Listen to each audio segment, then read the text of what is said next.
Graduate publications Dhaka Mohammad Nasir উদ্দিনকে পবিত্র কোরআন থেকে তেলাওয়াত করার জন্য অনুরোধ করছি।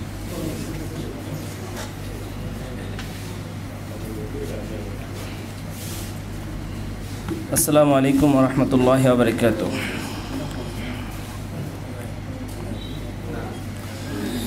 أعوذ بالله من الشيطان الرجيم. بسم الله الرحمن الرحيم. والعصر إن الإنسان لفي خسر إلا الذين آمنوا وعملوا الصالحات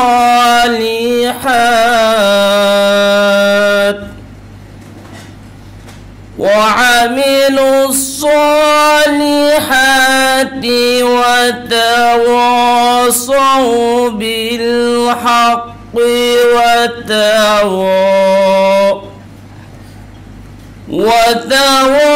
وتواصوا بالحق وتواصوا بالصبر.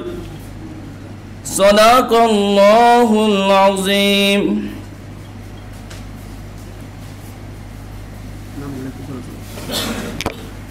ধন্যবাদ। পবিত্র কোরআন থেকে তেলাওয়াত শেষ হলো। আমাদের আজকের অনুষ্ঠান নয়াযুগান্ত সিনিয়র রিপোর্টার শাহেদ মতিউর রহমান রচিত আওয়ামী লীগের বিতর্কিত কারিকুলাম নতুন প্রজন্মেও ধ্বংসের নীল নকশা বইয়ের মোড়ক উন্মোচন এবং আলোচনা অনুষ্ঠানে ইতিমধ্যেই আমাদের মাঝে উপস্থিত হয়েছেন বিশিষ্ট আলেমে দ্বীন ও গবেষক মাওলানা আজিজুল হক ইসলামাবাদী। আমাদের মাঝে ইতিমধ্যে উপস্থিত হয়েছেন ঢাকা সাংবাদিক ইউনিয়নের সভাপতি মোহাম্মদ শহীদুল ইসলাম। আমাদের মাঝে উপস্থিত আছেন দৈনিক নয়া দিগন্তের অনলাইন চিফ বিশিষ্ট লেখক এবং অনুবাদক মোহাম্মদ হাসান শরীফ ভাই। এছাড়া আমাদের মধ্যে উপস্থিত আছেন বাংলাদেশ কিন্ডারগার্টেন অ্যাসোসিয়েশনের মহাসচিব মিজানুর রহমান সরকার। উপস্থিত আছেন বিশিষ্ট লেখক ও কলামিস্ট তারেকুল ইসলাম। উপস্থিত আছেন সম্পাদক ও প্রকাশক বুক point M A Musa Khan. উপস্থিত আছেন বইয়ের প্রকাশক এবং পিএইচডি গবেষক মোহাম্মদ মোফাজ্জল হোসাইন। এছাড়া অ্যাডভোকেট জিল্লুর রহমান, মোহাম্মদ আলী, কৃষিবিদ নুরুজ্জামান সহ আরও অনেকেই উপস্থিত আছেন। আমরা এই পর্যায়ে শুভেচ্ছা বক্তব্য দেওয়ার জন্য অনুরোধ করব এম এ মুসা খান, সম্পাদক ও প্রকাশক বুক পয়েন্ট। আমরা মুসা ভাইকে কিছু বলার জন্য অনুরোধ করছি।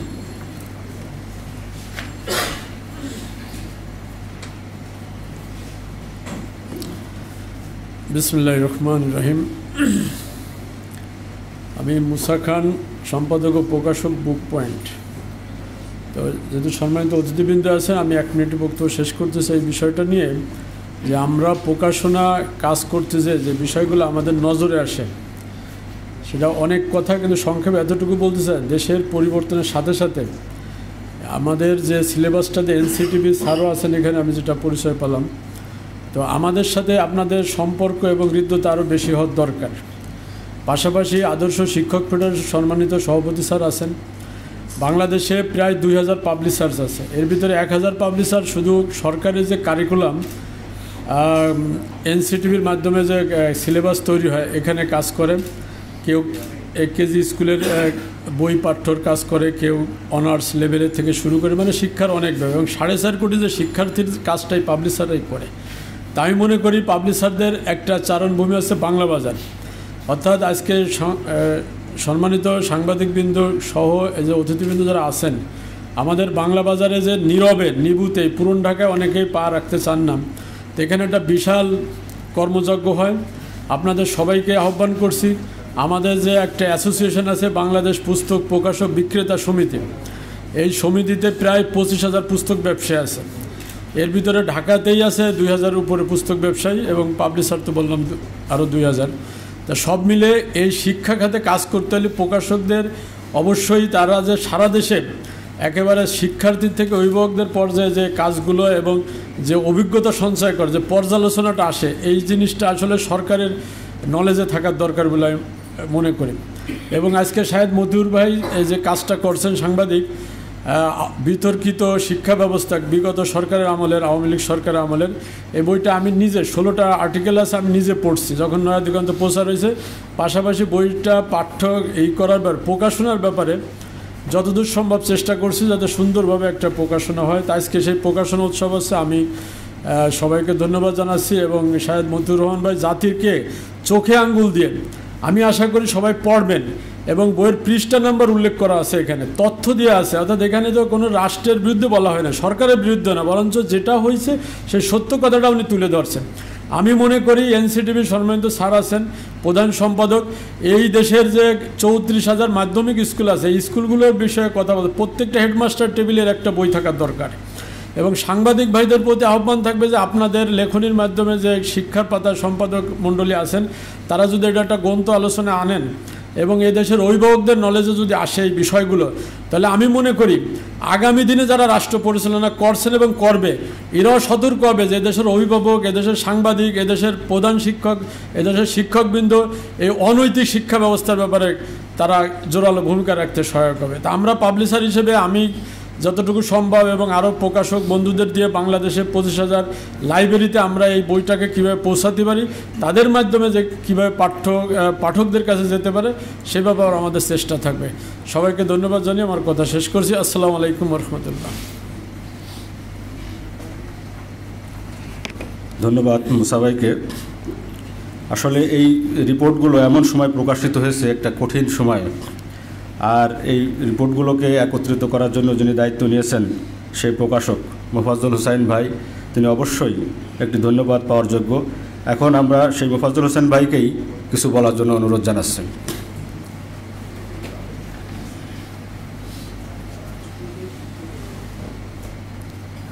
আসসালামু আলাইকুম, সবাইকে শুভ সকাল। মঞ্চবিশিষ্ট আমাদের সম্মানিত অতিথিবৃন্দ, আমি অ্যাড্রেসিং না করেই আলোচনা দিতে চাচ্ছি।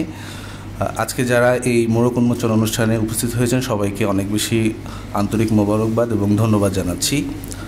আমি মোহাম্মদ মোফাজ্জল হোসাইন রাসেল, আমি পিএইচডি গবেষণারত স্টুডেন্ট, জগন্নাথ বিশ্ববিদ্যালয়ে পড়াশোনা করছি। আমি 1 মিনিটে আমার বক্তব্য শেষ করব ইনশাআল্লাহ। আমাদের অবজারভেশন যে প্রকাশনা প্রতিষ্ঠানটি, আমি এবং আমার বন্ধু পিএইচডি গবেষক মোহাম্মদ নাসির উদ্দিন 2013 সালে প্ল্যান করেছিলাম যে আমরা একটা গবেষণাধর্মী প্রতিষ্ঠান গঠন করব। তো সেই চিন্তা থেকে 2024 সালে এসে আমাদের সাংবাদিক শাহেদ মতিউর রহমান ভাইয়ের এই লেখনির মাধ্যমে আমাদের এই অবজারভেশন প্রকাশনা সংস্থাটি প্রথম প্রকাশনা আজকের এই বই, যেটা আমরা আওয়ামী লীগের বিতর্কিত কারিকুলাম শিরোনামে প্রকাশ করেছি, আজকে যেটার মোড়ক উন্মোচন অনুষ্ঠান। আপনাদের সকলের কাছে এই আমাদের প্রকাশনা সংস্থার জন্য দোয়া কামনা করছি। পাশাপাশি আপনারা যারা আজকে উপস্থিত হয়ে আমাদের এই অনুষ্ঠানকে সাফল্যমণ্ডিত করেছেন, সবাইকে আবারও ধন্যবাদ জানিয়ে আমি আমার বক্তব্য শেষ করছি। আসসালামু আলাইকুম।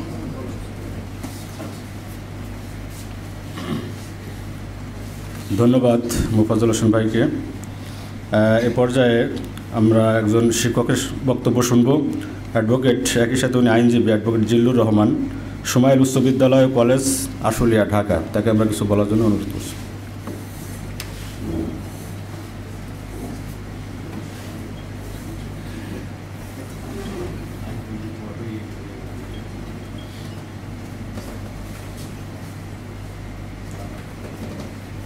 বিসমিল্লাহির রহমানির রহিম। সম্মানিত অতিথিবৃন্দ, আজকে এই আওয়ামী লীগের বিতর্কিত কারিকুলাম যে বইটির মোড়ক উন্মোচন হচ্ছে, আসলে বিগত যখনই এই ধারাবাহিকভাবে শাহেদ মতিউর রহমান এই কারিকুলাম সম্পর্কে যে লেখনী পত্রিকা প্রকাশিত হয়েছে, সেখানে আমি প্রায় পত্রিকায় সেটা পড়তাম। আসলে দেখতাম আমাদের যে কারিকুলাম নিয়ে যে বিতর্ক আছে সেটা নিয়ে অত্যন্ত সুন্দরভাবে তিনি প্রকাশ করেছেন। এটা যারা প্রচেষ্টার মাধ্যমে বই আকারে আজকে প্রকাশ করেছেন তাদেরকে আন্তরিকভাবে ধন্যবাদ জানাচ্ছি।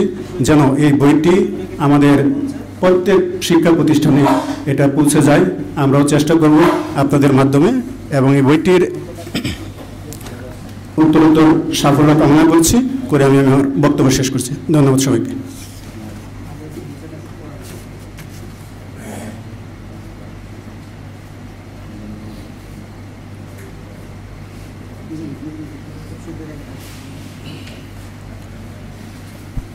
ধন্যবাদ। আমাদের মাঝে উপস্থিত আছেন ঢাকা সাংবাদিক ইউনিয়নের সভাপতি, আমাদের প্রিয় সাংবাদিক নেতা শহীদুল ইসলাম ভাই। শহীদুল ইসলাম ভাইকে আমরা মঞ্চে আসার জন্য অনুরোধ করছি।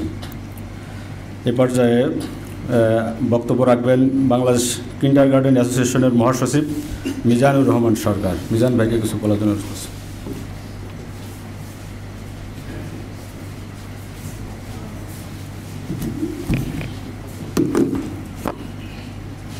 বিসমিল্লাহির রহমানির রহিম।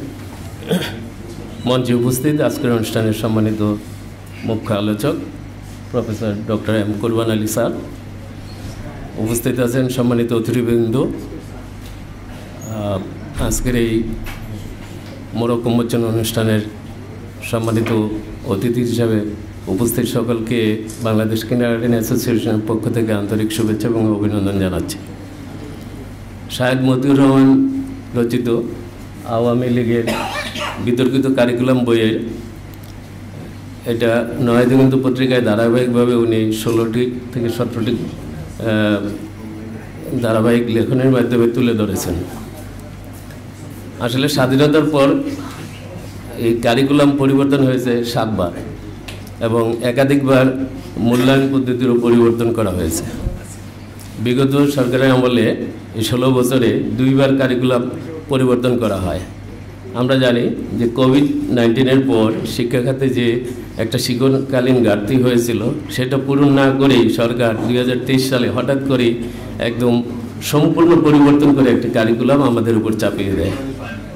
আপনারা জানেন যে এই কারিকুলামটা আমরা জানি যে কারিকুলাম আসলে 10 বছর পর পর কিছুটা পরিবর্তন করা হয়, সেটা 10 থেকে 20 ভাগ পর্যন্ত পরিবর্তন করা হয়, কিন্তু 2023 সালে এটা সম্পূর্ণ শতভাগই পরিবর্তন করে আমাদের সামনে উপস্থাপন করা হয়েছে এবং আমাদের শিক্ষকদেরকে সম্পূর্ণ প্রশিক্ষণ না দিয়েই হঠাৎ করে মাঠে ঠেলে দিয়েছে।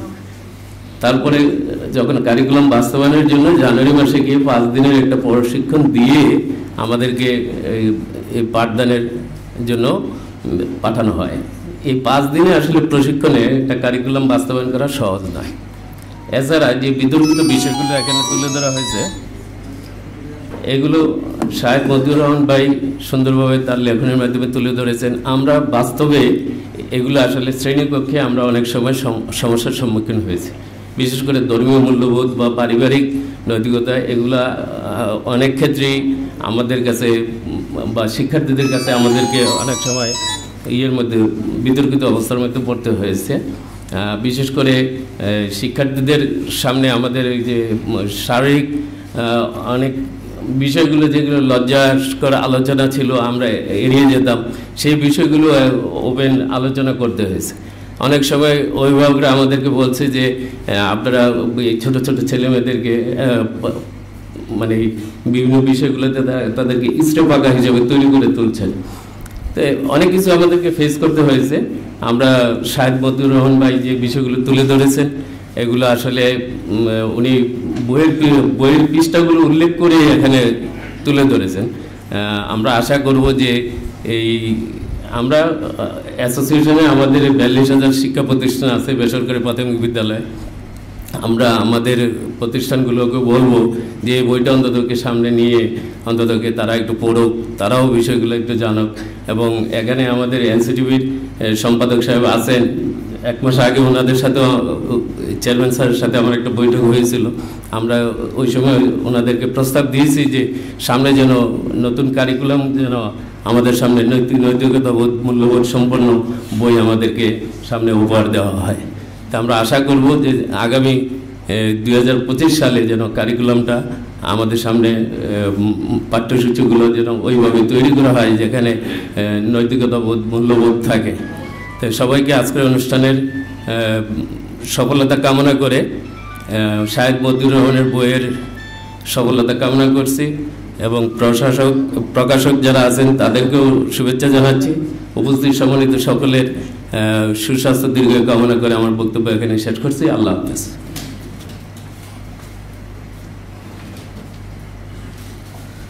গণমাধ্যম হলো সমাজের দর্পণ, সেভাবেই এই রিপোর্টের মাধ্যমে এই যে কারিকুলামের যে ভুল ত্রুটিগুলো খুব সুনিপুণভাবে তুলে ধরেছেন আমাদের শাহেদ মতিউর রহমান ভাই। এজন্য এই বইটা যারা পড়লেই তারা কারিকুলাম সম্পর্কে একটা সম্যক ধারণা পাবেন।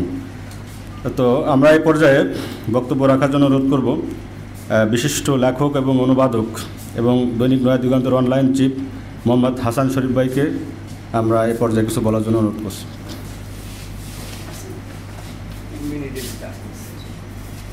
আসসালামু আলাইকুম। আমি সম্বোধন ছাড়াই কথা বলছি সংক্ষেপে, যেহেতু অনেক বক্তা আছেন এবং সময় কম। তো শাহেদ মতিউর রহমান আমার সহকর্মী, বইটা যখন প্রকাশিত হচ্ছিল লেখাগুলো তখন আমি দেখেছি। আমি আশা করেছিলাম যে আরও কয়েকটা পর্ব হবে এবং বইটা আরও বেশি, অন্তত 3 গুণ মোটা হবে, এরকম একটা হওয়া উচিত। এবং সে লেখাগুলো হয়েছিল যে আওয়ামী লীগ আমলের সেই সময় তুঙ্গ হয়েছিল, আওয়ামী লীগের স্বৈরশাসন, সে তার মধ্যেই লেখাগুলো প্রকাশিত হয়েছে এবং বই আকারে ছাপা হলো এখন। তো আমরা বইগুলো যদি আরটু বড় করে আরও নতুন করে যদি কম্পাইল করা হতো এবং লেখাগুলো নতুনভাবে বিন্যাস করা হলে মনে হয় ভালো হতো। তবে যে সাহসী কাজটা সে তখন করেছে সেটা খুবই গুরুত্বপূর্ণ ছিল, জাতির জীবনের সেই সময়টা সে কাজে লাগিয়েছে। আমি আশা করব পরবর্তী সংস্করণ সে বড় করে করবে এবং আরও যে তথ্যগুলো আছে এবং ভবিষ্যৎ প্রজন্ম যাতে যথাযথ নির্দেশনা পায় এবং সরকার, বর্তমান এবং ভবিষ্যৎ সরকার যাতে এই বইটার আলোকে নতুন কারিকুলাম তৈরি করে সেই ব্যবস্থা নিতে পারে, সেরকম করে বইটা তৈরি দ্বিতীয় সংস্করণ করার জন্য আমি অনুরোধ করি। আমার বক্তব্য শেষ করছি। ধন্যবাদ।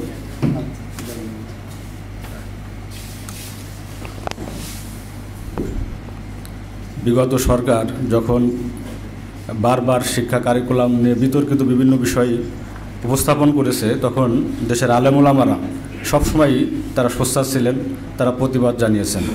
সেরকমই আমরা একজন প্রতিনিধি, বিশিষ্ট আলেমে দ্বীন এবং গবেষক মাওলানা আজিজুল হক ইসলামাবাদী, তিনি আমাদেরকে এখন কিছু বলবেন, তাকে আমরা মঞ্চে আসার জন্য অনুরোধ করছি। আসসালামু আলাইকুম ওয়া রাহমাতুল্লাহি ওয়া বারাকাতুহু। আলহামদুলিল্লাহি ওয়া কাফা ওয়া সালামুন আলা ইবাদিহিল্লাযীনা ইসতাফা, আম্মা বাদ। আওয়ামী লীগের বিতর্কিত কারিকুলাম নতুন প্রজন্ম ধ্বংসের নীলনকশা বইয়ের মোড়ক উন্মোচন অনুষ্ঠানের সম্মানিত সভাপতি, মঞ্চপ্রবিষ্ট মুখ্য আলোচক প্রফেসর ডক্টর এম কোরবান আলী, উপস্থিত অতিথিবৃন্দ, সুধীমণ্ডলী, আমাদের শাহেদ মতিউর রহমান ভাই যে কাজটা করেছেন এই জন্য ওনাকে আন্তরিকভাবে ধন্যবাদ জানাই। দেরিতে হলেও আমাদের কাছে কারিকুলামের ত্রুটি বিচ্ছুতিগুলো জাতির সামনে উপস্থাপিত হয়েছে। আমরা 2010 সাল থেকেই এই শিক্ষা কারিকুলামের উপরে কাজ করেছি। বিশেষ করে আমি হেফাজত ইসলাম বাংলাদেশের একজন কর্মী হিসেবে হেফাজত প্রতিষ্ঠিত হয়েছে শিক্ষা কারিকুলামকে মোকাবেলা করার জন্য। কুদরতি কোদা শিক্ষা কমিশন যখন বাস্তবায়নের উদ্যোগ নিলেন, তখনই হেফাজত ইসলাম এদেশের বৃহত্তর মুসলিম জনগোষ্ঠীর ছেলেমেয়েরা, যেখানে যারা স্কুলে পড়বে, স্কুলের ছেলেমেয়েরা যদি নীতি নৈতিকতাহীন হয়, ধর্মীয় আবেগ, সামাজিক সংস্কৃতি, আমাদের মুসলিম সভ্যতা, তাহজিব তামাদ্দুন যদি তাদের কাছে না থাকে, তাহলে এই জনগোষ্ঠী আস্তে আস্তে হিন্দুত্ববাদী যে আগ্রাসন আমাদের উপর চেপে দেওয়ার চক্রান্ত হয়েছে, এতে দেশের অস্তিত্ব, দেশের মানুষের যে শত বৎসরের লালিত যে স্বপ্ন, মুসলিম সভ্যতা ধ্বংস হয়ে যাবে। এই জন্যই আমরা এই কাজটা শুরু করেছিলাম। ধারাবাহিকভাবে আমরা একেবারে নিয়মতান্ত্রিকভাবে সরকারের কাছে সব কিছু রিপোর্ট করেছি। তৎকালীন সময়ে ফ্যাসিস্ট হাসিনার কাছেও আমরা লিখিতভাবে একেবারে উপস্থিত হয়ে আমরা স্মারকলিপিও দিয়েছি। এত মিথ্যাচার তিনি করতেন আমাদের সামনেই। তিনি শিক্ষামন্ত্রীকে, তৎকালীন সময়ে শিক্ষামন্ত্রী এবং তার কারিকুলামের সাথে জড়িতদের নির্দেশ দিলেন, কিন্তু পরবর্তীতে দেখা গেল পরবর্তী বছরে 2011 সালে এসে যেই বই 10 সালে ছাপছে সেটাই পুনর্বহাল হলো। 16 সালে যে বই নতুনভাবে আনা হলো, 17, 18, 19, 20 সালে সেই বই আবার নতুনভাবে সংস্কার করে ছাপিয়ে দেওয়া হলো। কোথায় নিয়ে যাওয়া হচ্ছে? আমার আগে একজন বললেন যে আমাদের ছেলেমেয়েরা শারীরিক গঠনের ক্ষেত্রে যেটা আল্লাহ প্রদত্ত, সেই জিনিসটা ছেলে মেয়ে একসাথে সহশিক্ষার ভিতরে একজন প্রাপ্তবয়স্ক যারা উঠতি বয়স, শরীয়তের ভাষায় কিতাবে আমরা পড়ছি যে সমস্ত ছেলে মেয়েরা করিবুল বুলুগ হয়, বালেগ হওয়ার নিকটবর্তী হয়, তখন তারা উশৃঙ্খল হয়। এটা আসলে বাস্তব খোদাদার জিনিস, আল্লাহ প্রদত্ত জিনিস। ছেলে মেয়ে দুজনেই যখন শারীরিক গঠন আস্তে আস্তে পরিবর্তন হয় তখন তারা উশৃঙ্খল হবে। এই সময়ে যদি আপনি যৌন শিক্ষা এদেরকে দেন তো এরা কোথায় যাবে? আমাদের মেরুদণ্ড ভেঙে দেওয়ার চক্রান্ত করা হয়েছে। দ্বিতীয় নম্বর, তাদের যে নীতি নৈতিকতার শিক্ষা কি সেটা নাই। ছেলে মেয়ে যেভাবে অবাধ মেলামেশার যে সুযোগ আমাদের শিক্ষা ব্যবস্থা করে দিয়েছে, শাসন করা যাবে না। মা বাবার শাসন যদি না থাকে, শিক্ষকের শাসন যদি না থাকে, ওই ছাত্র ছাত্রী কোনোদিন তো আদর্শ নাগরিক হবে না।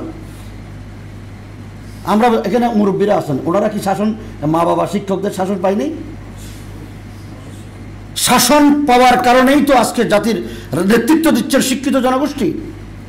সেই টাকাটুকু তো আমাদেরকে শেষ করে দেওয়া হয়েছে, যার কারণে হচ্ছেটা কি? আজকের লোক চক্ষু লজ্জার কারণে ছাত্র ছাত্রীরা, স্কুল কলেজ ইউনিভার্সিটির ছাত্রীরা যেই পরিমাণ অনৈতিক চরিত্র আমাদের সামনে করে, আমরা কথা বলতে পারি না, কোনো অভিভাবক বলতে পারে না।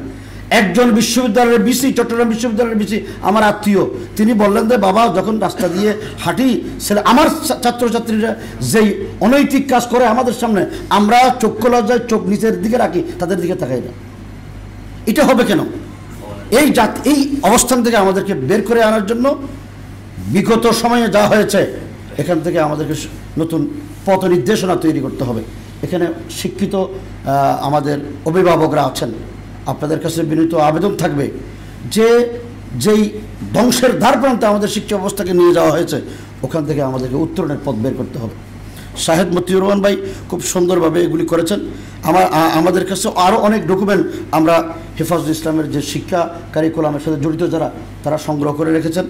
শুধু এখানে নয়, আপনি কত বড় আমাদের ইমান ধ্বংস করে দেওয়ার জন্য, মুসলমানদের ধ্বংস করে দেওয়ার জন্য এই যে বিবর্তনবাদ ঢুকিয়ে দিল, কিসের ভিত্তিতে? আরে পৃথিবীর কোনো মানুষ তো বিশ্বাসও করে না আল্লাহ ছাড়া কোনো বানর থেকে মানুষ সৃষ্টি হতে পারে। এইরকম একটা ইমান বিধ্বংসী আমাদের ছেলে মেয়েদেরকে কেন করাবেন, কেন ঢুকাবেন? তার একটা কারণ, সেটা হলো এই আধুনিক বিজ্ঞানের যুগ, প্রযুক্তির যুগে গবেষকরা এবং আমাদের নতুন প্রজন্মের ছেলেমেয়েরা বিজ্ঞানকে বিশ্বাস করে, কোরআনকে বিশ্বাস করে না, ইসলামের নীতিমালাগুলোকে বিশ্বাস করে না। বৈজ্ঞানিক কি বলেছেন, বিজ্ঞান কি বলেছে, সেটাকে যে পরিমাণ আমরা ধারণ করি, কোরআন হাদিসের প্রতি আমাদের সেই গবেষণা নেই। যদি বিজ্ঞান একজন উঠতি বয়সের ছেলে মেয়ে যদি মনে করে যে আমার নিশ্চয়, যেহেতু একজন দার্শনিক লিখেছেন, একজন বিজ্ঞানী লিখেছেন, আমরা হতেও পারি বানর থেকে, এইরকম হতেও পারে ধারণা হলে তার ইমান নাই, তাহলে মুসলমানের ছেলে মেয়ে অটোমেটিকলি বেঈমান হয়ে যাবে। এই ধারণার ভিত্তিতে আমি নিজে ভুক্তভোগী। ক্লাস 7-এর এক ছাত্রকে জিজ্ঞেস করলাম, আমার কাছে যখন নিয়ে আসছে যে তুমি যে ডারউইনের বিবর্তনবাদ তো ভালো করে পড়তেছ, বিজ্ঞানী লিখছে না, চার্লস ডারউইন, নাইলে এটা আমাদের বইতে আনলো কেন? এই যে একটা ধারণা তাদের, এই ধারণার মাধ্যমে তার ইমান হারা হয়ে গেছে। এই এক সূক্ষ্মভাবে ইহুদিদের ষড়যন্ত্র এবং হিন্দুত্ববাদের ষড়যন্ত্র আমাদের দেশকে ধ্বংস করে দিয়েছে, আমাদের শিক্ষা ব্যবস্থাকে ধ্বংস করে দিয়েছে। এই জন্য আমি শাহেদ মতিউর রহমান ভাই যেই কাজ করেছেন, ওনাকে ধন্যবাদ জানাই। আগামী দিনে এরকম যদি কোনো পদক্ষেপ নেওয়া হয়, যারাই করুক কাউকে ছাড় দেওয়া হবে না। আমাদেরকে সেই মানসিকতা থাকতে হবে। আজকে শিক্ষা কারিকুলামের সাথে জড়িত দেশের বৃহত্তর জনগোষ্ঠী কি চায়, মুসলিম সংখ্যা, এটা গণতান্ত্রিক দেশ, সংখ্যাগরিষ্ঠ জনগণ কোন ধর্মে বিশ্বাসী, কোন সংস্কৃতি লালন করে, কোন আদর্শ ধারণ করে, সেইটা আমাদের শিক্ষা কারিকুলামের লোকজনের ভিতরে ওখানে ওইরকম লোক দেওয়া হয়নি। হিন্দুদেরকে দিয়ে সব ভৌমিক, গৌতম সবগুলোকে দিয়ে শিক্ষা কারিকুলাম সাজানো হয়েছে। এখানে মুসলিম নেই কেন? 2-4 জন যাদেরকে নেওয়া হয়েছে তারা ওই চরিত্রের ওই কি হয় সংস্কৃতিতে বিশ্বাসী। আলেম প্রতিনিধি, মাদ্রাসা শিক্ষকদের থেকে প্রতিনিধি, আদর্শ শিক্ষকদের প্রতিনিধি, বিশ্ববিদ্যালয়ের প্রতিনিধি, অন্ততপক্ষে শিক্ষা কারিকুলামটাকে সাজানো দরকার যৌথভাবে। আমাদের পক্ষ থেকে এই প্রস্তাবগুলো তুলে ধরতে হবে এবং সামনে যেন এটা না হয়, এই অন্তর্বর্তীকালীন সরকারের পরবর্তী যারা আসবেন তাদেরকেও এই চাপ প্রয়োগ করতে হবে। যারা কথা বলার হিম্মত রাখে ওদেরকে কথা বলতে হবে। আমরা আওয়ামী লীগকে ছেড়ে দিয়েছিলাম 16 বছর, সাহস করে কথা বলার সেই হিম্মত আমরা পাই নাই। নয়া দিগন্ত যে কাজটা করছেন অন্য কোনো পত্রিকা করবে। এই জন্য নয়া দিগন্ত পত্রিকাকেও ধন্যবাদ, শাহেদ মতিউর রহমান ভাইকে ধন্যবাদ, উপস্থিত আমাদের যারা বিজ্ঞ আলোচক বৃন্দ অতিথিবৃন্দ এসেছেন ওনাদেরকেও আমি আন্তরিক মোবারকবাদ জানাই। আমাদের প্রকাশক ভাইদেরকেও ধন্যবাদ জানিয়ে আমি আমার বক্তব্য শেষ করছি। আসসালামু আলাইকুম রহমতুল্লাহ।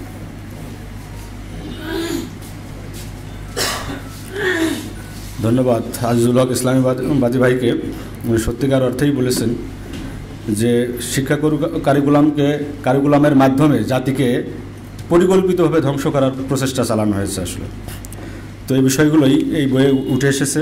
এ পর্যায়ে আমরা বক্তব্য রাখার জন্য অনুরোধ করব doctor Hanif Khan, university of কুমিল্লার ডিন, অধ্যাপক এবং ইসলামী শিক্ষা উন্নয়ন বাংলাদেশের সহসভাপতি ডক্টর হানিফ খান।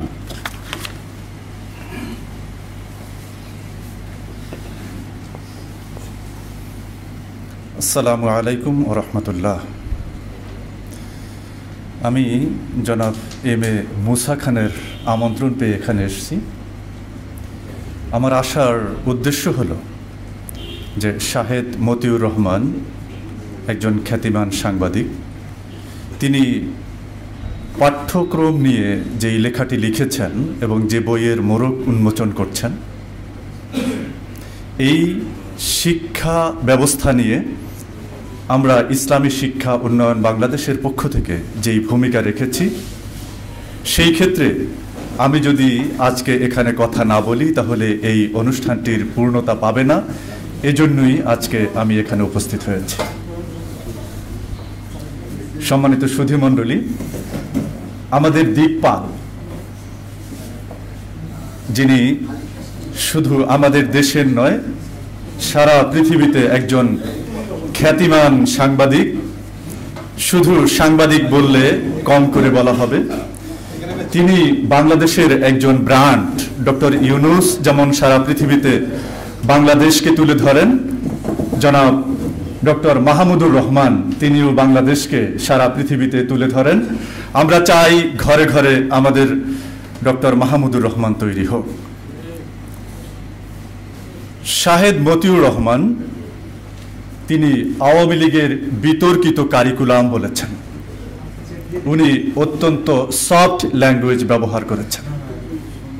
আমি মনে করি এটাকে যদি বিতর্কিত বলা হয় তাহলে এই কারিকুলামকে অনেক সম্মান দেওয়া হয়।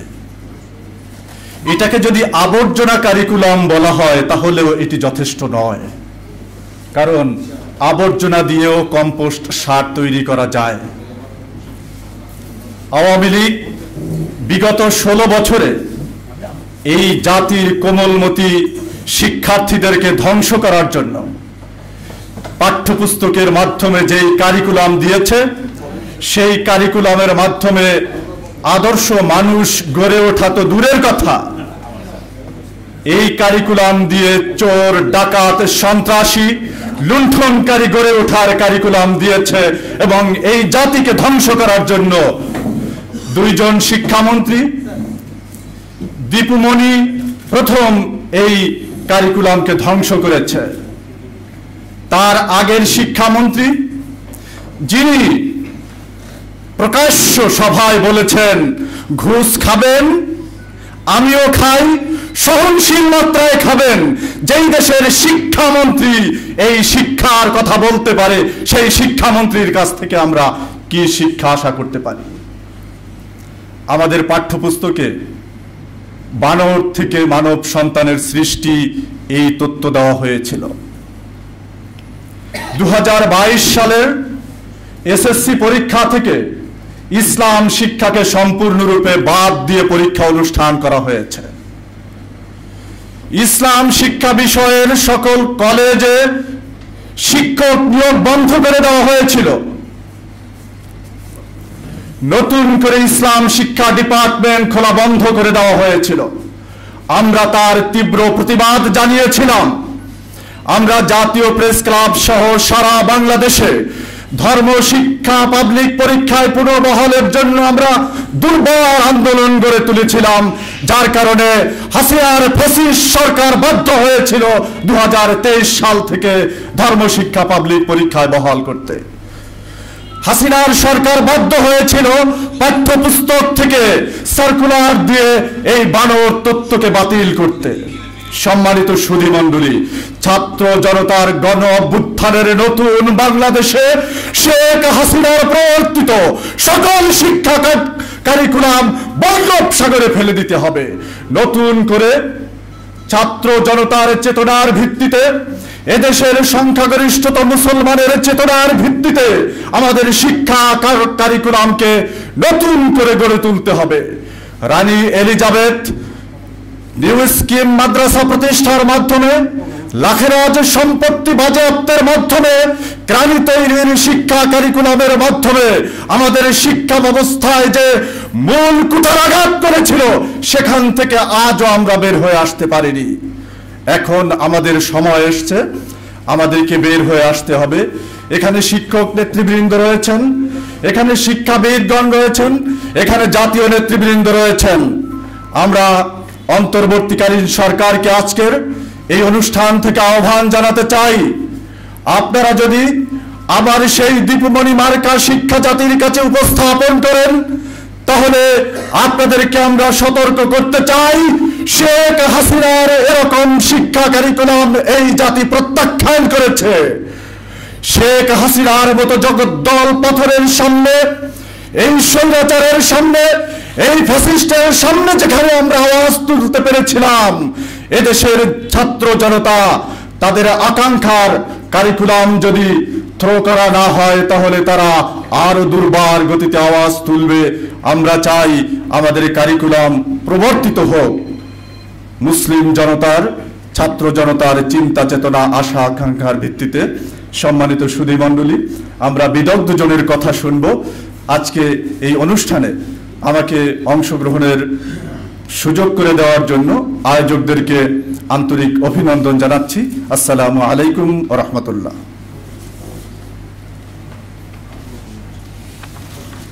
ধন্যবাদ। আমাদের মাঝে ইতিমধ্যেই উপস্থিত হয়েছেন, আপনারা আগেই দেখছেন, আমাদের অনুষ্ঠানের প্রধান অতিথি দৈনিক আমার দেশ পত্রিকার সম্পাদক, মজলুম সাংবাদিক ডক্টর প্রকৌশলী মাহমুদুর রহমান, এবং উপস্থিত হয়েছেন জাতীয় প্রেস ক্লাবের সাবেক সাধারণ সম্পাদক এবং আমার দেশের নির্বাহী সম্পাদক সৈয়দ আফজাল আহমেদ। এর উপস্থিতি আমাদের প্রধান অতিথি আরেকটি প্রোগ্রামে অংশগ্রহণ করবেন, এজন্য আমাদেরকে একটু ব্যত্যয় ঘটিয়ে আমরা এখনই প্রধান অতিথির বক্তব্য শুনব। আমাদের মজলুম সাংবাদিক এবং বাংলাদেশের আচ্ছা হ্যাঁ, আমরা এর আগে আমরা একটু বইয়ের মোড়ক উন্মোচন করে নিতে চাই। আমরা প্রধান অতিথি সহ অন্যান্য অতিথিদেরকে অনুরোধ করব তারা বইটির মোড়ক উন্মোচন করবেন। একই সাথে আমরা বইয়ের লেখক শাহেদ মতিউর রহমান ভাইকেও স্টেজে আসার জন্য অনুরোধ করছি। আমরা একযোগে বইয়ের মোড়ক উন্মোচন করবো ইনশাআল্লাহ।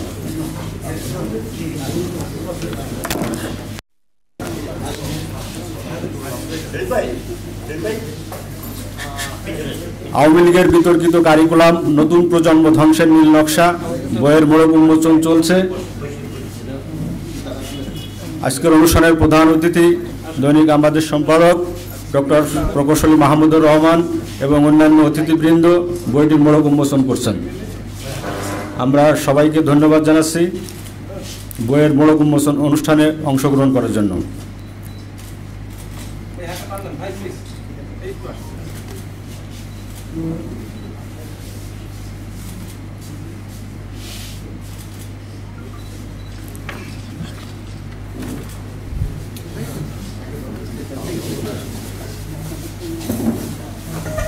ধন্যবাদ জানাচ্ছি। বইয়ের মোড়ক উন্মোচন শেষ হলো। আমরা এখনই বিসমিল্লাহির রহমানির রহিম। আপনাদের কাছে ক্ষমা চেয়ে নিচ্ছি। আসলে বইয়ের লেখক শাহেদ মতিউর রহমান সাহেবকে আমি বলেছিলাম যে আজকে আমার আরেকটি অনুষ্ঠান আগে থেকেই ঠিক করা আছে প্রেস ক্লাবেই। তারপরেও উনি অনুরোধ করাতে আমি বলেছিলাম আমি 5 মিনিটের জন্য আসতে পারি, শুধু ওখানে যাওয়ার আগে আপনার বইয়ের মোড়ক উন্মোচনের জন্য। তো এই জন্যে আমাকে অনুষ্ঠানের ছন্দহানি ঘটিয়ে আমাকে আগেই চলে যেতে হবে। তো এটা শাহেদ মতিউর রহমান অত্যন্ত ভালো কাজ একটা করেছেন, কারণ আমরা জানি গত 15 বছর ধরে বাংলাদেশের শিক্ষা ব্যবস্থায় কিভাবে বাঙালি মুসলমানের ইতিহাস এবং সংস্কৃতিকে এবং ঐতিহ্যকে বিকৃত করা হয়েছে। বাঙালি মুসলমান যে একটা আলাদা, আমরা যে একটা আলাদা ধর্ম, আলাদা কালচার, এটাকে কোনো মূল্য না দিয়ে, আমাদের ঐতিহ্যকে মূল্য না দিয়ে বাঙালি হিন্দু সংস্কৃতি আমাদের উপরে চাপিয়ে দেওয়ার চেষ্টা করা হচ্ছে বহু বছর ধরে, স্বাধীনতার পর থেকেই। এবং গত 15 বছরের ফ্যাসিবাদী শাসনামলে এটা চূড়ান্ত রূপ ধারণ করেছিল, যেখানে যে স্বাধীন সুলতানরা এই বাংলাদেশ যে পলিটিক্যাল এন্টিটির জন্ম দিয়েছিলেন, সেই স্বাধীন সুলতানদের তাদের যে মহান কাজ সেটাকে অবমাননা করে তাদেরকে বহিরাগত দেখানোর একটা অপচেষ্টা করা হয়েছিল। এবং আমরা জানি এটা নিয়ে যথেষ্ট তখন আন্দোলন করেছেন।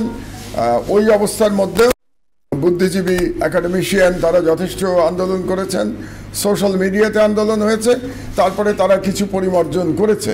কিন্তু তারপরেও এখন যে পাঠ্যপুস্তকের অবস্থা, সেটাতে বাঙালি মুসলমানের যে ঐতিহ্য এবং যে ইতিহাস, যে গর্বিত ইতিহাস, সেটার প্রতিফলন আমরা দেখতে পাচ্ছি না।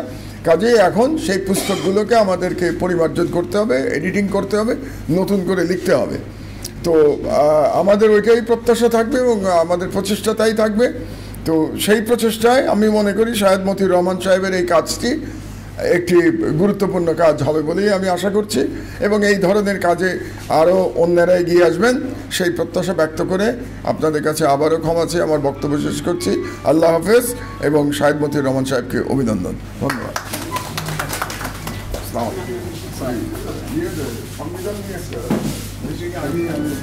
আমরা ধন্যবাদ জানাচ্ছি মাহমুদুর রহমান স্যারকে আমাদের এই অনুষ্ঠানে উপস্থিত হয়ে আমাদের অনুষ্ঠান সাফল্যমণ্ডিত করার জন্য। আমাদের প্রিয় উপস্থিতি, আমাদের অনুষ্ঠান অব্যাহত থাকবে। প্রধান অতিথি ব্যস্ততার কারণে চলে গেছেন। আমাদের মাঝে উপস্থিত আছেন ডক্টর এম কোরবান আলী স্যার সহ অন্যান্য অতিথিবৃন্দ। আমরা বাকি আলোচনা শুনব, তারপর আমাদের প্রোগ্রাম শেষ হবে। আমরা এই পর্যায়ে বক্তব্য রাখার জন্য অনুরোধ করব এনসিটিভির প্রধান সম্পাদক অধ্যাপক ফাতিহুল কাদির, তাকে আমরা কিছু বলার জন্য অনুরোধ করব।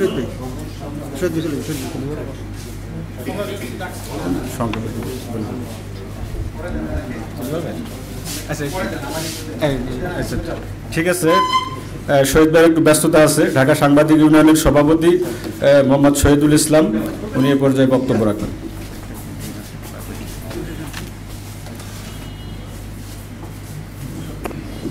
আউযুবিল্লাহি মিনাশ শাইতানির রাজিম, বিসমিল্লাহির রহমানির রহিম। আওয়ামী লীগের বিতর্কিত শিক্ষা কারিকুলাম নিয়ে রচিত এই বইটির মোড়ক উন্মোচন অনুষ্ঠানের সভাপতি, প্রধান অতিথি ইতিমধ্যে আপনাদের সামনে আলোচনা পেশ করে চলে গেলেন। মুখ্য আলোচক এদেশের বরেণ্য শিক্ষাবিদ, মানারত ইন্টারন্যাশনাল ইউনিভার্সিটির সাবেক ভিসি, আদর্শ শিক্ষক ফেডারেশনের সম্মানিত সভাপতি জনাব ডক্টর এম কোরবান আলী, উপস্থিত অন্যান্য নেতৃবৃন্দ, আলোচকবৃন্দ এবং সামনে উপস্থিত ভাইয়েরা। তো সময়ে আমার খুব কম, আমি চলে যাব, বক্তব্য দেব না। আমি 1-2টি বিষয় একটু উল্লেখ করতে চাই। সেটি হচ্ছে যে আপনারা আলোচনা শুনছিলেন, চমৎকার চমৎকার আলোচনা বইটি নিয়ে। তো প্রথম কথা হচ্ছে যে বিগত সরকারের, ফ্যাসিবাদী সরকারের যেই 16 বছর, সেই 16 বছরের কাজে আপনারা জানেন সে সময় এদেশে গণমাধ্যমগুলো স্বাধীনভাবে কাজ করতে পারেনি। এটি হচ্ছে এই যে তাদের যে বিতর্কিত কাজগুলো অবাধে করবার একটি সুযোগ তৈরি করে দিয়েছে স্বাধীন গণমাধ্যমগুলোকে, মানে কোনো গণমাধ্যমের স্বাধীনতা না থাকার কারণে। আপনারা জানেন যে বিতর্কিত শিক্ষা কারিকুলাম নিয়ে যদি বলি, যে এদেশের মূলধারার গণমাধ্যমগুলো শুধুমাত্র এই নয়া দিগন্তের শিক্ষাবিদের যে সিনিয়র সাংবাদিক আমাদের শাহেদ মতিউর রহমান ভাই, যেই 21টি রিপোর্টের সমন্বয় এই বইটি তিনি তৈরি করেছেন। এই 21টি রিপোর্ট তার পত্রিকাতেই প্রকাশিত হয়েছে, সেই রিপোর্টের একটি সংকলন এটি। তো এটি আর কোনো গণমাধ্যম করলো না কেন? একটি মাত্র পত্রিকা, যেটি সরকারের নানা ধরনের নিষ্পেষণের মধ্যে ছিল, সেই অবস্থাতেও সরকারের বিতর্কিত শিক্ষা কারিকুলাম নিয়ে 21টি রিপোর্ট প্রকাশ করেছে। আর বাকি যে গণমাধ্যম যাদেরকে বলি আমরা বড় বড় গণমাধ্যম ছিল, এই বিতর্কিত শিক্ষা ব্যবস্থা নিয়ে তারা কোনো কাজ করেনি, কোনো রিপোর্ট সে অর্থে প্রকাশ করেনি। কারণ হচ্ছে যে এদেশের যে গণমাধ্যমগুলো ছিল, এদেশের সেই গণমাধ্যমগুলো এদেশের অধিকাংশ মানুষের চিন্তা চেতনাকে ধারণ করতো না। তাদের চিন্তা চেতনা তারা ধার করে আনতো প্রতিবেশী একটি রাষ্ট্র থেকে, সেখান থেকে যে নির্দেশনা আসতো সেই অনুযায়ী তারা কাজ করত। যার কারণে আজকে দেশের জনগণকে এই বিতর্কিত শিক্ষা কারিকুলামের বিরুদ্ধে সংঘবদ্ধ করে একটি বড় আন্দোলন করবার সুযোগ হয় নাই। অনেকে বলেছেন যে আমরা আন্দোলন করেছি, সারা দেশে আন্দোলন ছড়িয়ে দিয়েছি। আমরা ভিতরে ভিতরে কিছু আন্দোলন হয়েছে, একজন গণমাধ্যম কর্মী হিসেবে আমি জানি, কিন্তু বড় কোনো আন্দোলন তৈরি করবার সুযোগ ছিল না তখন। যার কারণে আমাদের উপরে এ ধরনের একটি নৈতিকতা বিধ্বংসী শিক্ষা ব্যবস্থা চাপিয়ে দিতে পেরেছিল বিগত ফ্যাসিবাদী সরকার। তো সেই ফ্যাসিবাদী সরকারের বিতর্কিত শিক্ষা কারিকুলাম নিয়ে যেই লেখাগুলো, সেটিকে আমরা অনেকে বক্তৃতা দিয়েছি, অনেকে কথা বলেছি, অনেকে আন্দোলন করেছি, কিন্তু সেটি মলাটবদ্ধ করেছেন আমাদের শাহেদ মতিউর রহমান। এজন্য শাহেদ মতিউর রহমানকে আমার পক্ষ থেকে, ঢাকা সাংবাদিক ইউনিয়নের পক্ষ থেকে আবার ধন্যবাদ জানাচ্ছি। সাথে সাথে আমরা বলতে চাই যে আজকে এখানে যারা উপস্থিত রয়েছেন, তো এনসিটিভির সম্পাদক রয়েছেন, এটার সাথে যারা সম্পৃক্ত রয়েছেন, আশা করি সামনে জাতি গঠনের জন্য, দেশের মনন গঠনের জন্য, দেশের মানুষের সংস্কৃতির একটি সুস্থ ধারা এদেশে প্রতিষ্ঠা করবার জন্য যে ধরনের শিক্ষা কারিকুলাম একটি মুসলিম রাষ্ট্র হিসেবে আমাদের দেশে প্রয়োজন, সে ধরনের শিক্ষা কারিকুলাম তৈরির জন্য তারা ভূমিকা রাখবেন। গণমাধ্যম জগতে আমরা যারা কাজ করি, গণমাধ্যম কর্মী, আমরা আমাদের জায়গা থেকে আমরা আপনাদেরকে সহযোগিতা করব। বিগত সরকারের বিতর্কিত কারিকুলাম নিয়ে আমরা যে চেষ্টা করেছি কথা বলবার জন্য, সামনে যদি আপনারা এর পক্ষে কাজ করেন আমরা আপনাদের পক্ষে থাকব। বিপক্ষে গেলে আমরা আবারও আমাদের চেষ্টা চালিয়ে যাব, যারা এই বাংলাদেশের মানুষের মনন গঠন করবার জন্য, সাংস্কৃতিক তাহাজিব তামুদ্দুন ধারণ করবার জন্য যদি কোনো শিক্ষা ব্যবস্থা না হয়, আমাদের কণ্ঠ সোচ্চার থাকবে, এই প্রত্যাশা ব্যক্ত করে আমি আমার কথা শেষ করছি। আসসালামু আলাইকুম ওয়া রাহমাতুল্লাহ। ধন্যবাদ শহীদুল ইসলাম ভাইকে। এ পর্যায়ে আমরা বক্তব্য রাখার জন্য অনুরোধ করব অধ্যাপক ফাতিহুল কাদির, প্রধান সম্পাদক এনসিটিভি। অধ্যাপক ফাতিহুল কাদির। সম্মানিত সভাপতি, উপস্থিত সুধীবৃন্দ এবং আমার সহকর্মী, আমার শিক্ষা ক্যাডারে আমার সিনিয়র এবং জুনিয়র আছেন, আসসালামু আলাইকুম। বিষয়টা আমার খুব প্রাসঙ্গিক। আমি এনসিটিভিতে গত রেজিম চলে যাওয়ার পর আমাকে প্রধান সম্পাদক হিসেবে নিয়োগ দেওয়া হয়েছে। আসলে আমার অফিস থেকে ফোন আসছে বারবার, আমাকে যেতে হবে, অনেক কথা ছিল, কিন্তু তবু বলি। সেটা হলো যে এখানে শাহেদ মতিউর রহমান শিক্ষাবিদ করেন, আমাদের দপ্তরে প্রতিনিয়ত যাতায়াত করেন, সেই সুবাদে আমাদের সাথে দেখা সাক্ষাৎ হয়। আর আমি পেশাগতভাবে দীর্ঘদিন সাংবাদিকতায় ছিলাম, সেই জন্য আমি হোয়াটসঅ্যাপের মেসেজটা দেখে আমি চলে আসলাম কিছু কথাও বলার জন্য, কিছু জিনিস আপনাদের জানানোর জন্য। সেটা হলো যে আমাদের শিক্ষার মাধ্যমে শাহেদ মতিউর রহমানের এই সাবটাইটেল আছে, শিক্ষার আড়ালে নতুন প্রজন্ম ধ্বংসের নীল নকশা। এই কথাটা আমি নানাভাবে বলে গেছি। এমনকি আপনার আওয়ামী লীগের আমলে যখন সরকারি কর্মচারী হিসেবে আমাদের হাত পা বাঁধা না, মুখও ট্যাপ দিয়ে আটকানো ছিল, আমি তার ভেতর থেকেও বিভিন্ন বিষয়ে কথা বলেছি। আমি দুইটা ঘটনা উল্লেখ করি। 2021 সনে ডিসেম্বর মাসে আমি একটা প্রকাশনা সংস্থায় গেছি বাংলা বাজারে। তো ওনারা তখন আমাকে ক্লাস 6 এবং 7-এর ওই বাংলা বই যেটা পাইলটিং হচ্ছিল নতুন কারিকুলামের, ওরা সেপে সাপ্লাই দিবে। আমাকে বলছে যে স্যার দেখেন এই বই। তো সেই বই আমি পড়তে গিয়ে আমার মাথা খারাপ। বইয়ের পৃষ্ঠায় পৃষ্ঠায় QR কোড দেওয়া, স্ক্যান করলে স্ক্যান করে বাজাও। তো আমি বাজায় শুনলাম কিছু, যেমন রবীন্দ্রনাথের রাজা নাটকের ওখানে আছে আমরা সবাই রাজা গান আছে, বঙ্গবন্ধুর ভাষণ আছে, এরকম। তা আমার মাথায় ঘুরবার খাচ্ছিল যে এই কিউআর কোডের কারণে কি হতে পারে। তা আমি স্টাডি করলাম, পড়াশোনা করলাম, করে দেখলাম যে আমার ভবিষ্যৎ প্রজন্মকে ধ্বংসের একটা পথ। প্রথম কথা হলো যে বাংলাদেশে কত পার্সেন্ট পরিবারে স্মার্টফোন আছে, এবং সেই স্মার্টফোন যদি শিক্ষার অংশ হয়ে দাঁড়ায়, পাঠ্য বইতে থাকে, আমার বাচ্চার হাতে দিতে বাধ্য। সামর্থ্যের ব্যাপার আছে, এবং সেই স্মার্টফোন গেলে বাচ্চা যখন স্মার্টফোন পাবে তখন তার কি পরিণতি হবে। আমার কাছে মনে হলো একটা সুদূর প্রসারী পরিকল্পনা আমার ভবিষ্যৎ প্রজন্মকে ধ্বংস করার জন্য। তা আমি আমার অনেক সহকর্মীর সাথে কথা বললাম যে আমি মন্ত্রী মহোদয়ের সাথে দেখা করবো। দীপুমণি তখন শিক্ষামন্ত্রী বলে যে তোমার চাকরিটা চলে যাবে। তারপরেও আমি বললাম যে আমার জাতির কাছে আমার দায়বদ্ধতা আছে। আমি গেলাম এনসিডিপিতে, চেয়ারম্যানের সাথে কথা বললাম, স্যার এর কি রেজাল্ট হতে পারে? সব বাচ্চা পর্নোগ্রাফিতে আসক্ত হবে, বাচ্চাদের শারীরিক এবং মানসিক দুই স্বাস্থ্যই ধ্বংস হবে, এবং কিউআর কোড ম্যানিপুলেট করা যায়। এই কিউআর কোডের মাধ্যমে বাচ্চারা সরাসরি বিভিন্ন মন্দ সাইটে চলে যাবে। উনি বললেন যে এর জন্য আমরা কিছুই বলতে পারবো না, শিক্ষামন্ত্রী নিজে হাতে সবগুলো বই অনুমোদন দিয়েছেন। তারপরেও আমি আমার দায়িত্ব থেকে অনেকগুলো পত্রিকায় সেই লেখাটা কপি হয়ে গেছিল, আমি পত্রিকায় উপসম্পাদকীয় লেখা ছাপলাম যে কিউআর কোডের পরিণতি। প্রথমে কিছু হলো না, তো পাঠ্যপুস্তক আমাদের বাংলাদেশ প্রকাশক সমিতির একটা সংগঠন আছে, বার্ষিক সাধারণ সভায় উপলক্ষে তারা একটা ম্যাগাজিন বের করে। তা আমাকে প্রত্যেক বছর একটা লেখা তারা নিত। তা আমি সেই লেখাটা তাদের সেই পত্রিকায় ছাপলো, এবং আমাদের শিক্ষামন্ত্রী গেলেন সেখানে। যাওয়ার পরে সেখানে সবাই বলা হলো যে আপনারা যদি একটু এই প্রবন্ধটা পড়েন, একজন শিক্ষক লিখেছেন। তো উনি সেটা দেখার পরে ওখানেই বলছিলেন যে অসম্ভব, এটা সর্বনাশ হয়ে গেছে।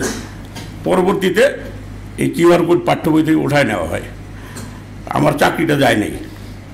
কিন্তু এরপর আপনারা জানেন যে দুই একটা জায়গায় কিউআর কোড থাকার কারণে সেই কিউআর কোড স্ক্যান করার পরে কী ঘটনা ঘটেছিল, পত্রিকার রিপোর্ট আছে। যে পাঠ্য বইটা নিয়ে সবচেয়ে বেশি আলোচনা হলো সেটা হলো এই ক্লাস 7-এর ইতিহাস ও সামাজিক বিজ্ঞান। আমরা শুধু সব ওই এক কথায় উপরে উপরে দেখি। ওই বইটাতে কি ছিল আপনারা জানেন না। একটা জাতিকে, একটা প্রজন্মকে ধ্বংসের যে চক্রান্ত কিভাবে বাস্তবায়ন হয়েছিল সেটা আপনারা এই দেখেন। এটা হলো এই সরকার যাওয়ার জাস্ট আগ মুহূর্তে এই পাঠ্য বই পরে আমাদের শিশুরা কি শিখবে। সমকালে আমার উপসম্পাদকীয়, সেখানেও আমার ঝুঁকি। ওই পাঠ্য বইটাতে আপনারা, বইটা আমি আনলে ভালো হতো, আপনাদের দেখাতে পারতাম। সারা বইতে বাংলাদেশের মানচিত্র পাবেন না, বাংলাদেশের ইতিহাস পাবেন না।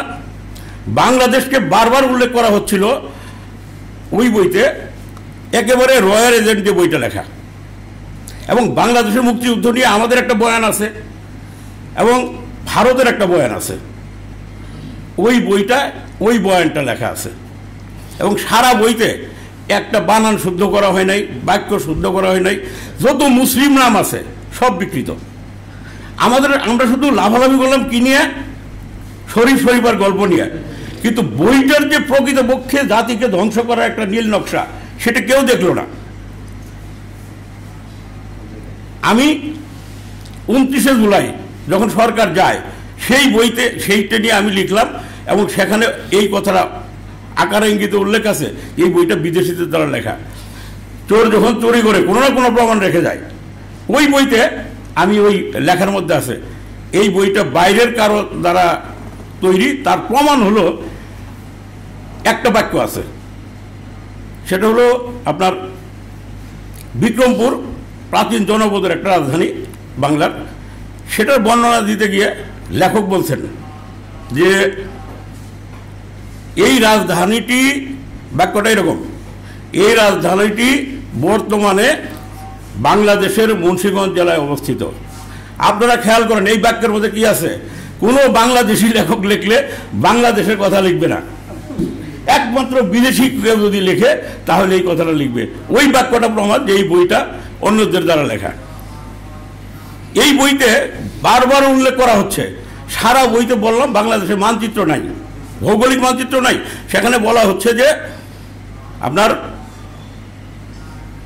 বাংলা অঞ্চলের পূর্ব অংশে শেখ মুজিবুর রহমান আন্দোলন করেন, যা কিছু হয় বাংলা অঞ্চলের পূর্ব অংশ, অখণ্ড বাংলার যে একটা ধারণা আছে, যারা এখনো দুই বাংলাকে এক করার স্বপ্ন দেখেন, এই বইটা হলো তাদের প্রোডাকশন।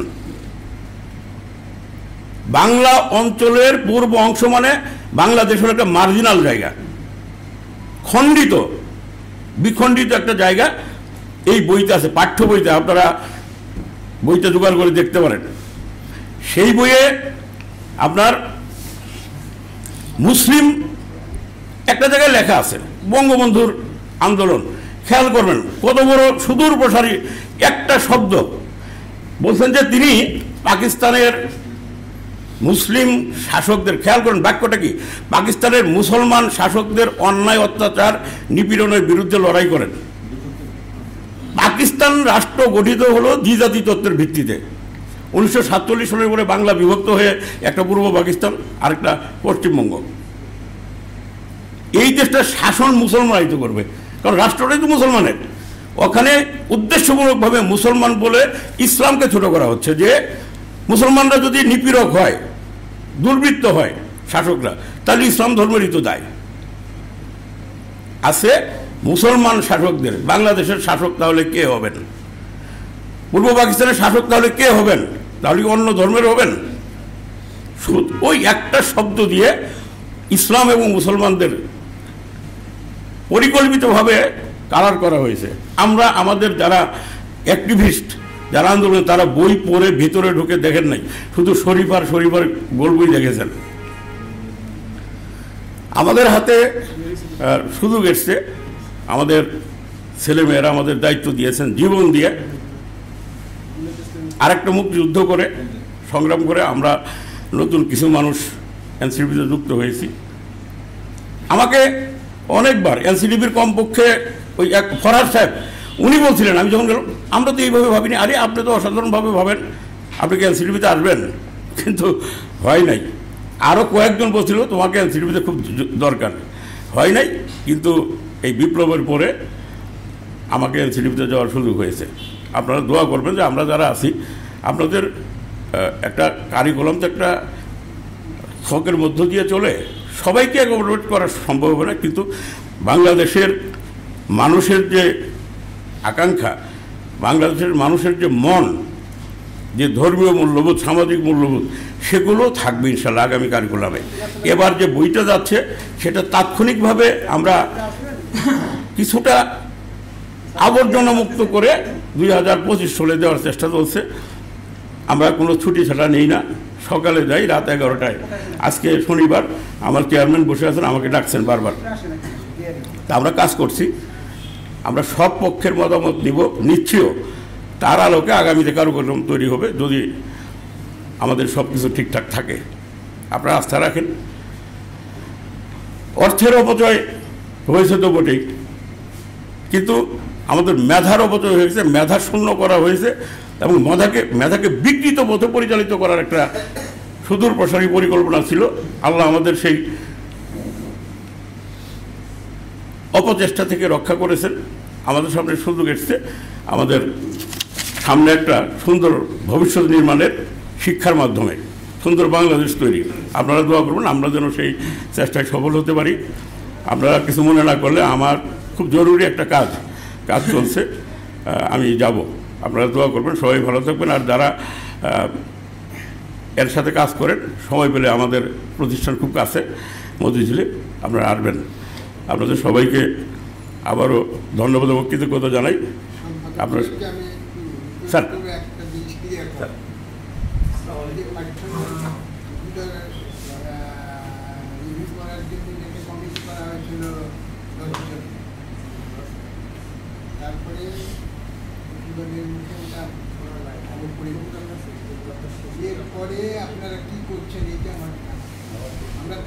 আমাদের এটা একটা জাতীয় কমিটি ছিল, ওই কমিটি 46 জনের বিষয় বিশেষজ্ঞ রিভিউয়ার এই ধরনের একটা করেছিল। ওই কমিটি বাতিল হওয়ার পরে ওই কমিটি পরে যাদের কাছে দায়িত্ব দিয়েছিল তারাই কাজটা করছেন।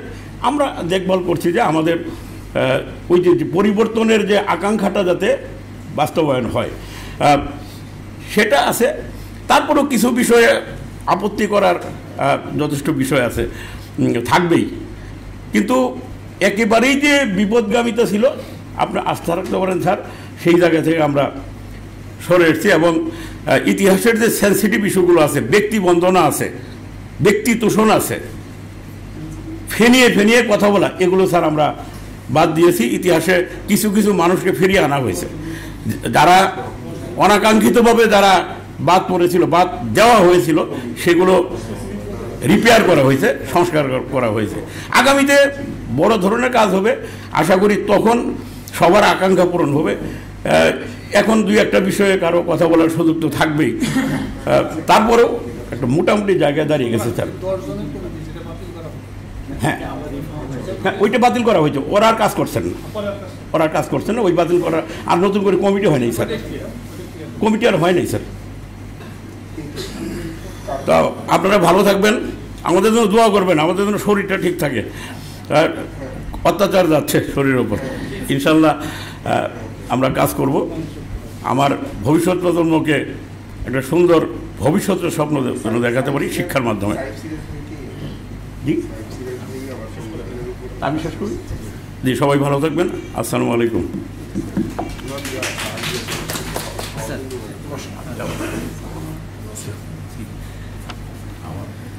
ধন্যবাদ অধ্যাপক ফাতিহুল কাদিরকে। তিনি যে একটি জাতি বিন্যাস, জাতি মানে ধ্বংস করার জন্য কী ধরনের পরিকল্পনা নেওয়া হয়েছিল তার কিছু অংশ তিনি তুলে ধরেছেন। উনি বলেছেন যে তার উপরে আস্থা রাখার জন্য আমরা বিশ্বাস করি যে এই ছাত্র জনতার বিপ্লবোত্তর এই নতুন বাংলাদেশে আগামীতে যে পাঠ্যপুস্তক আসবে, যে কারিকুলাম আসবে, সেগুলো নতুন স্বাধীন বাংলাদেশের উপযোগী কারিকুলাম হবে, এই প্রত্যাশা আমরা রাখি। আমাদের মধ্যে ইতিমধ্যে উপস্থিত হয়েছেন বিশিষ্ট শিক্ষাবিদ এবং মোটিভেশনাল স্পিকার, আজকের অনুষ্ঠানের সম্মানিত আলোচক ডক্টর শফিকুল ইসলাম মাসুদ। আমরা মাসুদ ভাইকে অনুষ্ঠানের পক্ষ থেকে ধন্যবাদ জানাচ্ছি। এ পর্যায়ে আমরা বক্তব্য রাখার জন্য অনুরোধ করব একজন গবেষককে, কানু কুমার ঘোষ, মাধ্যমিক উচ্চ শিক্ষা অধিদপ্তরের উনি গবেষণা এবং প্রশিক্ষণ শাখায় আছেন। ওনার গবেষণার বিষয় হচ্ছে বাংলাদেশে মাধ্যমিক শিক্ষায় গঠনমূলক মূল্যায়ন বাস্তবায়নের জন্য শিক্ষকদের প্রস্তুতি। জনাব কানু কুমার ঘোষ, তাকে কিছু বলার জন্য অনুরোধ করছি।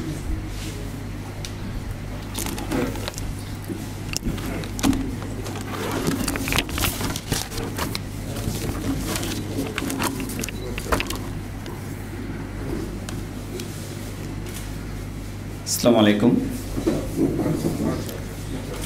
আজকের শাহেদ মতিউর রহমান রচিত আওয়ামী লীগের বিতর্কিত কারিকুলাম গ্রন্থের মোড়ক উন্মোচন অনুষ্ঠানে উপস্থিত শ্রদ্ধাভাজন প্রধান অতিথি জনাব ডক্টর মাহমুদুর রহমান স্যার, সম্পাদক আমার দেশ, মুখ্য আলোচক জনাব প্রফেসর ডক্টর এম কোরবান আলী স্যার, সভাপতি বাংলাদেশ আদর্শ শিক্ষক ফেডারেশন ও সাবেক ভিসি মানারাত ইন্টারন্যাশনাল ইউনিভার্সিটি, এবং আজকের অনুষ্ঠানে সভাপতিত্ব করছেন জনাব আলমগীর মহিউদ্দিন স্যার, সম্পাদক দৈনিক নয়াদিগান্ত, এবং মঞ্চে উপবিষ্ট শ্রদ্ধাভাজন ব্যক্তি এবং আমার সামনে উপস্থিত বিভিন্ন পর্যায় থেকে সম্মানিত সুধীমণ্ডলী, সকলের প্রতি সশ্রদ্ধ সালাম, আদাব, নমস্কার। আপনাদের সামনে উপস্থিত হয়েছি একজন হিন্দু রাজাকার হিসেবে। একটু এস স্যার।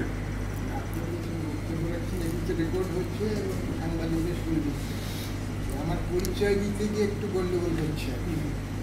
আমি হলাম বাংলাদেশ ইসলাম ইউনিভার্সিটি হিসাবে বাংলাতে আমি ট্রেজারার হিসেবে ছিলাম এবং 7 মাস ভিসি ছিলাম। ঠিক 7 মাস বাংলাদেশ আমার ফুল টাইম ভিসি ছিলাম বাংলাদেশ ইসলাম ইউনিভার্সিটি।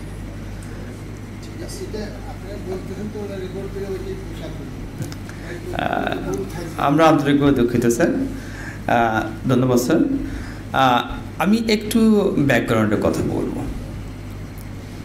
আমি 1998 সাল থেকে বাড়ি ছাড়া, আমার এলাকায় মানুষ হওয়ার জন্য বেরিয়ে পড়েছি এবং আমার এই প্রায় 20-22 বছর শিক্ষা জীবনে ইসলামের সান্নিধ্য আমার সৌভাগ্য হয়েছে এবং আমার যতটা পেরেছি আমি ইসলাম কাছ থেকে দেখেছি এবং আমি বিশ্বাস করি, দেখেছি এবং বিশ্বাস করি, কারণ ইসলাম শান্তির ধর্ম এবং ইসলামের প্রকৃতপক্ষে যে জীবন ব্যবস্থা রয়েছে, যদি কেউ সেই জীবন ব্যবস্থায় আগ্রহী হয় তার কাছে অন্য ধর্মের মানুষও বেশি নিরাপদ, আমি এটা দেখেছি এবং পরিপূর্ণভাবে বিশ্বাস করি।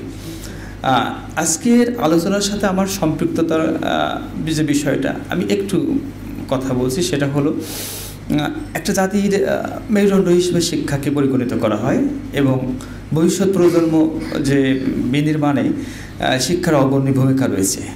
এখানে একটু যদি পূর্বে ফিরে যায়, যে শিক্ষা নিয়ে গর্ব দেশ শেখ হাসিনার বাংলাদেশ, এখানে ব্যক্তিকে দেশ হিসেবে বিবেচনা করা হয়েছে। আসলে কি ব্যক্তি কখনো দেশের প্রতীক হিসেবে ব্যবহৃত হয়? যদি হয় তাহলে আমি বলবো এটা স্বৈরাচারী মনোভাবের নামান্তর মাত্র। কেন বলি? কারণ শুরুই যখন বলেছিল আই অ্যাম দ্য স্টেট, এটা দিয়ে সে নিজেকে রাষ্ট্র হিসেবে দাবি করেছে এবং সেই সুযোগটা এবং সেই স্বৈরাচারী মনোভাবটা পোষণ করা হয়েছে এই বক্তব্যের মধ্যে দিয়ে। শিক্ষা নিয়ে গর্ব দেশ শেখ হাসিনার বাংলাদেশ। দেশ কখনো কোনো ব্যক্তি হিসেবে পরিচিত হতে পারে না। আর একটা বিষয়, এই আওয়ামী লীগ কর্তৃক আমি বিভিন্নভাবে আমার এলাকায় নির্যাতিত হয়েছি। আওয়ামী লীগ, আমরা বাঙালিরা, হিন্দু বাঙালিরা জন্মসূত্রে আওয়ামী লীগ হিসেবে পরিচিত, কিন্তু আমি সত্যের পক্ষে কথা বলি। যখন সত্যের পক্ষে কথা বলি তখন আমাকে ট্যাগ দিয়েছে আমি হিন্দু রাজাকার। এই কথাটা এই জন্যই বললাম যে আমি নিজেকে কেন নিজে হিন্দু রাজাকার হিসেবে দাবি করছি। আমি মানুষ হিসেবে সত্যের জন্য আপনার বিপক্ষে অবস্থান করতে পারি, কিন্তু আপনার অধিকার অর্জনের জন্য আপনার সংগ্রামে দিতে পারি। কারণ আমি দিন শেষে এইটা বিশ্বাস করি, আমার আমলনামা নিয়ে পৃথিবীতে থেকে যেতে হবে এবং আমার সাথে আর কেউ যাবে না। সুতরাং ঈশ্বর সত্য, আল্লাহ সত্য, তাকে আপনি যে নামেই পরিচিত দেন না কেন, দিন শেষে তার কাছে আমাকেই জবাবদিহি করতে হবে আমার কর্মকাণ্ডের জন্য। ধন্যবাদ সকলে উপস্থিতি আছেন। আজকে যে বিষয়টা আমি অবতারণা করতেছি, যে আমার গবেষণার বিষয় হলো exploring teachers' readiness for the successful implementation of formative assessment in Bangladesh secondary education level। অর্থাৎ কারিকুলাম যে একটা দেশের শিক্ষা ব্যবস্থার যে গুরুত্বপূর্ণ ভূমিকা রাখতেছে, তার সিলেবাস এবং এই পাঠ্যপুস্তকে এই কারিকুলামে যেটা দেখানো হয়েছে, শিক্ষাকে বাস্তবায়নের জন্য যে কারিকুলাম এবং শিক্ষককে প্রধান চালিকা শক্তি হিসেবে দেখানো হয়েছে। আমি এটাকে সাধুবাদ জানাই এবং সাধুবাদ জানাই এই কারিকুলামকে, কিন্তু এই পিছনের গল্পগুলো আপনাকে জানতে হবে।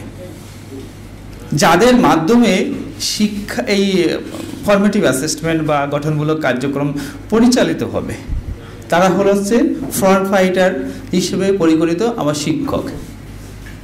সুতরাং এই শিক্ষক কি করে আগে নিজেকে একজন লার্নার হিসেবে প্রতিষ্ঠিত করতে হবে, এই কারিকুলামের প্রধান কথা আছে সেটা। এটা সম্পূর্ণ teacher centric, then student centric. তাহলে আপনার ভবিষ্যৎ প্রজন্ম যদি গঠিত হয় যার মাধ্যম দিয়ে, যে প্রশিক্ষক, সেই প্রশিক্ষক যদি সঠিকভাবে এই ফরমেটিভ অ্যাসেসমেন্ট সম্বন্ধে না জানে, তাহলে আমার বাচ্চাকে কী শেখাবে? আমার ভবিষ্যৎ প্রজন্ম কীভাবে তৈরি হবে? এই লেভেলটা আমি যখন রিসার্চ করতেছি, আমি জনপ্রশাসনের মাধ্যম দিয়ে ফরমেটিভ অ্যাসেসমেন্টে যে আমাদের বিগত সচিব মহোদয় আছেন, তাদের সাথে আমি নর্থ সাউথ ইউনিভার্সিটিতে কাজ করছি। ওটা আমাকে এই বিষয়টাকে আসলে কাজ করার জন্য আমি সরকার বিরোধী হতে পারে, সরকারি কারিকুলাম হতে যেতে আমি সরকারি মানুষ, কিন্তু আমি তো রাষ্ট্রের জনগণ দ্বারা অর্থ দ্বারা পরিচালিত, আমি জনগণের কামলা। সত্য কথা বলতে গেলে আমার পাবলিক পলিসির প্রথম কনসিডারেশন হলো পরিবেশকে মূল্যায়ন। আপনি ইংল্যান্ডের প্রিতে থাকতে পারে, ইংল্যান্ডে বৃষ্টি হচ্ছে, আপনি বাংলাদেশে অবস্থান করে মানসিকভাবে ভিজে যাচ্ছেন, আর উপরে ছাতা ধরতেছেন, আর সেই উন্নয়নের প্রেক্ষাপটে জনগণ আমরা ডুবে যাচ্ছি। আমরা এই পলিসি চাই না, জনবান্ধব পলিসি চাই, যেটা দিয়ে আমার রাষ্ট্র ব্যবস্থার, আমার টোটাল জনগণের যে উন্নয়ন হবে, ভবিষ্যৎ প্রজন্ম গঠিত হবে, আমার সেই পলিসি চাই, জনবান্ধব পলিসি। আমি রাজনীতিতে আমার ক্ষমতাকে কুক্ষিগতা করার জন্য যে আমরা বাইরের থেকে বলে দিবে আমার মানসিক মূল্যবোধ, আমার সংস্কৃতি, আমার সামাজিক মর্যাদাবোধ ক্ষুণ্ণ করে আমার স্বার্থ, আমার ব্যক্তি স্বার্থকে চরিতার্থ করার জন্য যদি আমি পলিসি গ্রহণ করি, সেই পলিসি তো আমার জনগণের স্বার্থে আসবে না। যেই জায়গাটা আমি টিচার্সকে দেখতে চেয়েছি যে আমার টিচার্স রেডিনেস আছে কিনা, আমি যে ফরমেটিভ অ্যাসেসমেন্ট আমি প্রয়োগ করলাম, তাহলে আমার শিক্ষক হিসেবে যে প্রস্তুত আছে কিনা, যে আমার ভবিষ্যৎ প্রজন্ম গঠন করবে। আমি 3টা পার্সপেক্টিভে দেখতে চেয়েছি। টিচার্স নলেজ, অর্থাৎ সে কতটুকু ফরমেটিভ অ্যাসেসমেন্ট সম্বন্ধে জানে। আমাকে যুদ্ধে পাঠিয়ে দিচ্ছেন, আমার কোনো ট্রেনিং দিলেন না, আমি কি করে কৌশল অবলম্বন করব আমার যুদ্ধে সেটা আমি জানলাম না। আমার স্কিলনেস কি আছে, আমার ইনফ্রাস্ট্রাকচার সাপোর্ট কি আছে। তাহলে আমি টিচার্সকে দেখতে চেয়েছি, নলেজটাকে এখানে কী হিসেবে দেখতে চাচ্ছি, আমার ক্লাস টেস্টটা কেমন হবে, আমার কোশ্চেনিং কেমন হবে, আমার ফিউচার ফরমেটিভ অ্যাসেসমেন্টের যে ফিডব্যাকটা কেমন হবে, আমার সিম্পোজিয়াম কেমন হবে, আমার রুব্রিক্স কেমন হবে, এই বিষয়টা আমি জানি কি না।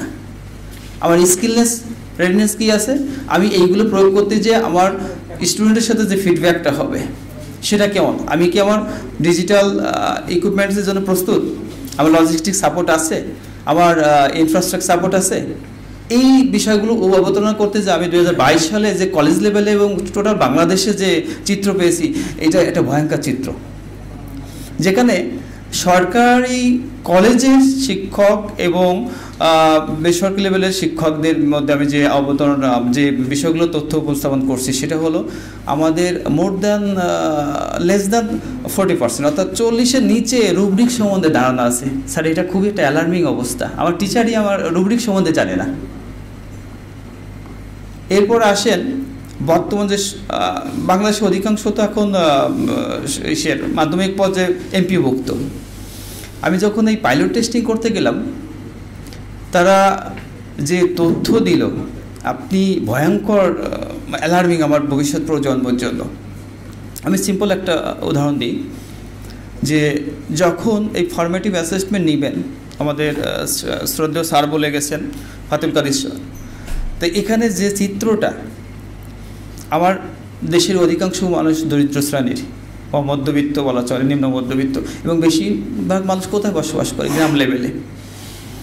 আপনার ফরমেটিভ অ্যাসেসমেন্টে যে ডিজিটাল ইকুইপমেন্টস লাগবে, ইকুইপমেন্টসের জন্য আপনার অ্যান্ড্রয়েড সেট প্রয়োজন, ইন্টারনেট অ্যাক্সেস প্রয়োজন।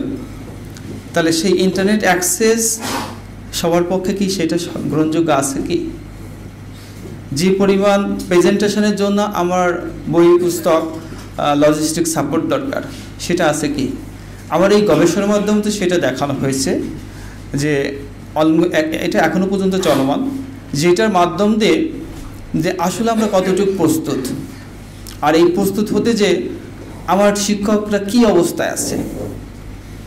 আপনি দেখবেন ডিজিটাল ইকুইপমেন্টসের ক্ষেত্রে, অর্থাৎ আমার লজিস্টিক সাপোর্টই নেই, আমার ইনফ্রাস্ট্রাকচার যেটা বলতেছি, অবকাঠামোগত যে নির্মাণটা, আমার শিক্ষক আইসিটি টিচার অ্যাভেলেবেল নেই, তার ফরমেটিভ অ্যাসেসমেন্ট সম্বন্ধে তার ধারণা নেই বললেই চলে।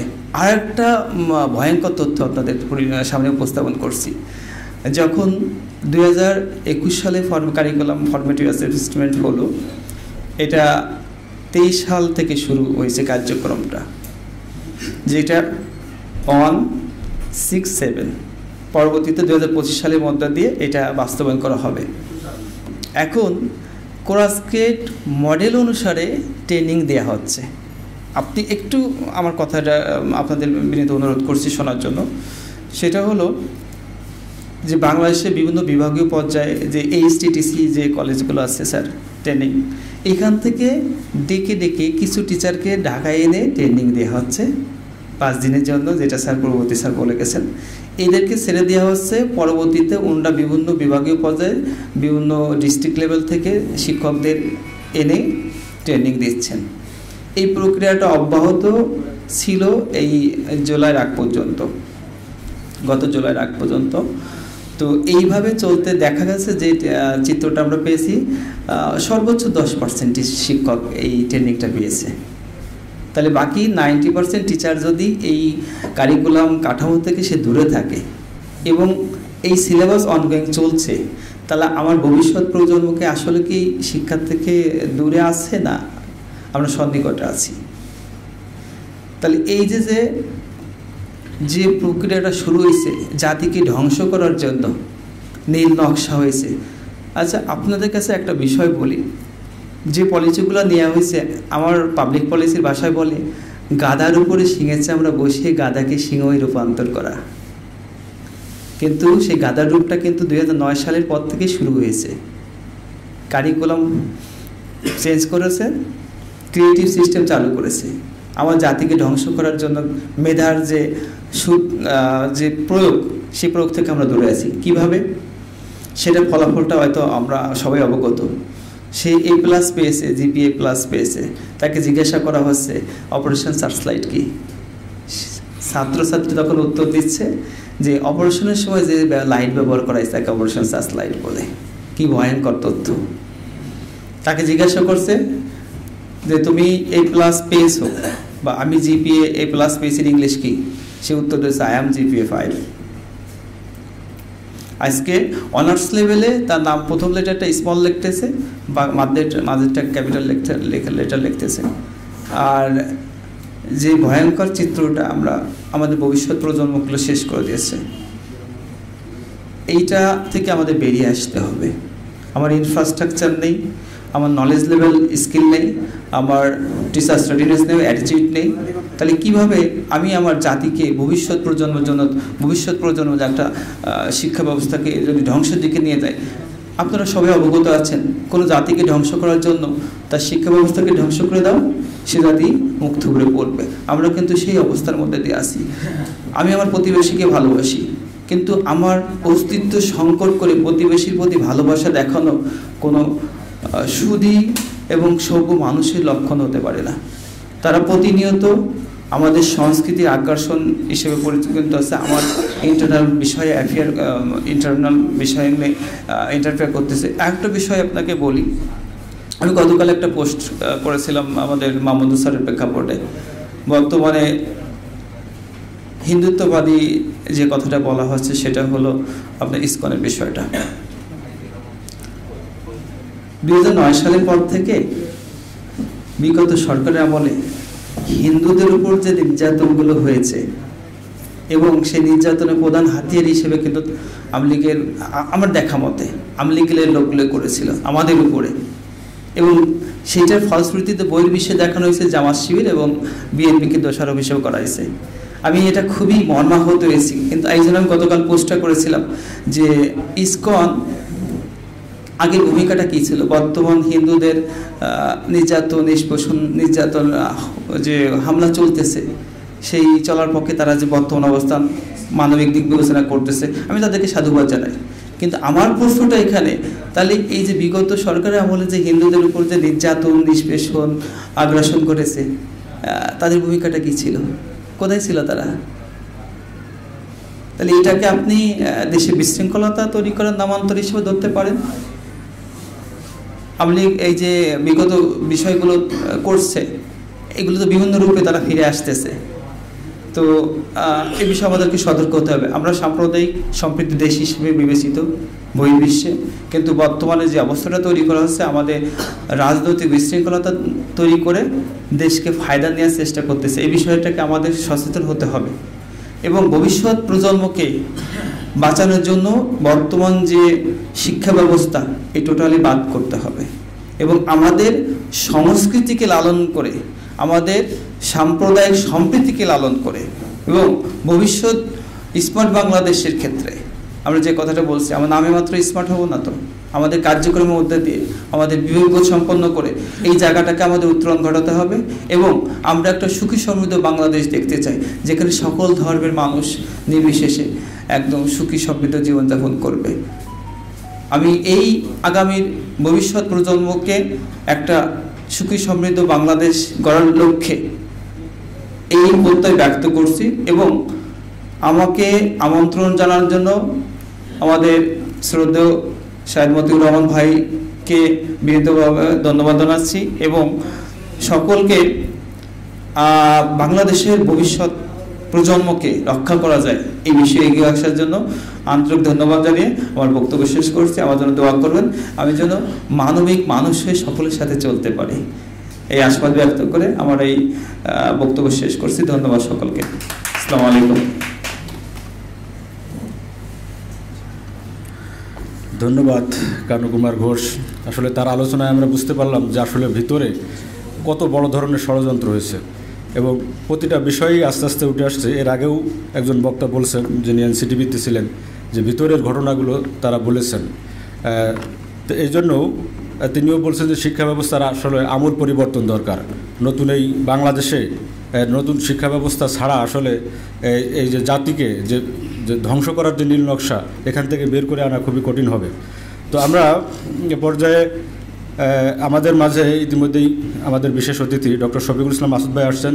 এর আগে প্রধান অতিথি খুব ব্যস্ততা ছিল, উনি খুব দ্রুতই চলে গেছেন বক্তব্য রেখে। তো আমরা তার সম্মানে আমরা যে মোড়ক উন্মোচন অনুষ্ঠানটা আমরা আরেকবার একটু করতে চাই। আমরা অনুরোধ করব বিশেষ অতিথিকে যে আমরা আরেকটু আমাদের একটু মিডিয়ার কারণে একটু ছবি তোলারও প্রয়োজন আছে, আমরা একটু অনুরোধ করব। আমরা শফিকুল ইসলাম মাসুদ ভাইকে, বিশিষ্ট শিক্ষাবিদ, এরপরে প্রকাশক যারা আছেন তারা চলে আসবেন, এম এ মুসা খান, মোফাজ্জল হোসাইন এবং নাসির উদ্দিন ভাইকেও আমরা স্টেজে আসার জন্য অনুরোধ করব। শাহেদ মতিউর রহমান ভাই থাকবেন। আমরা মোড়ক উন্মোচন অনুষ্ঠানের বিশেষ অতিথিদের অংশগ্রহণ করার জন্য অনুরোধ করছি।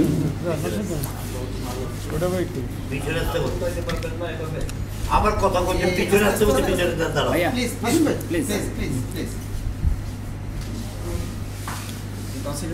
সবাইকে ধন্যবাদ এবং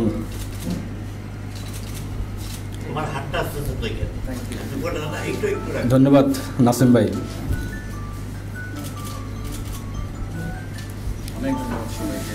জি, আমাদের বিশেষ অতিথি ডক্টর শফিকুল ইসলাম মাসুদ ভাইয়ের একটু ব্যস্ততা আছে। আমরা এ পর্যায়ে আমরা তাকে বক্তব্য রাখার জন্য অনুরোধ করব, আমাদের প্রিয় শফিকুল ইসলাম মাসুদ ভাই।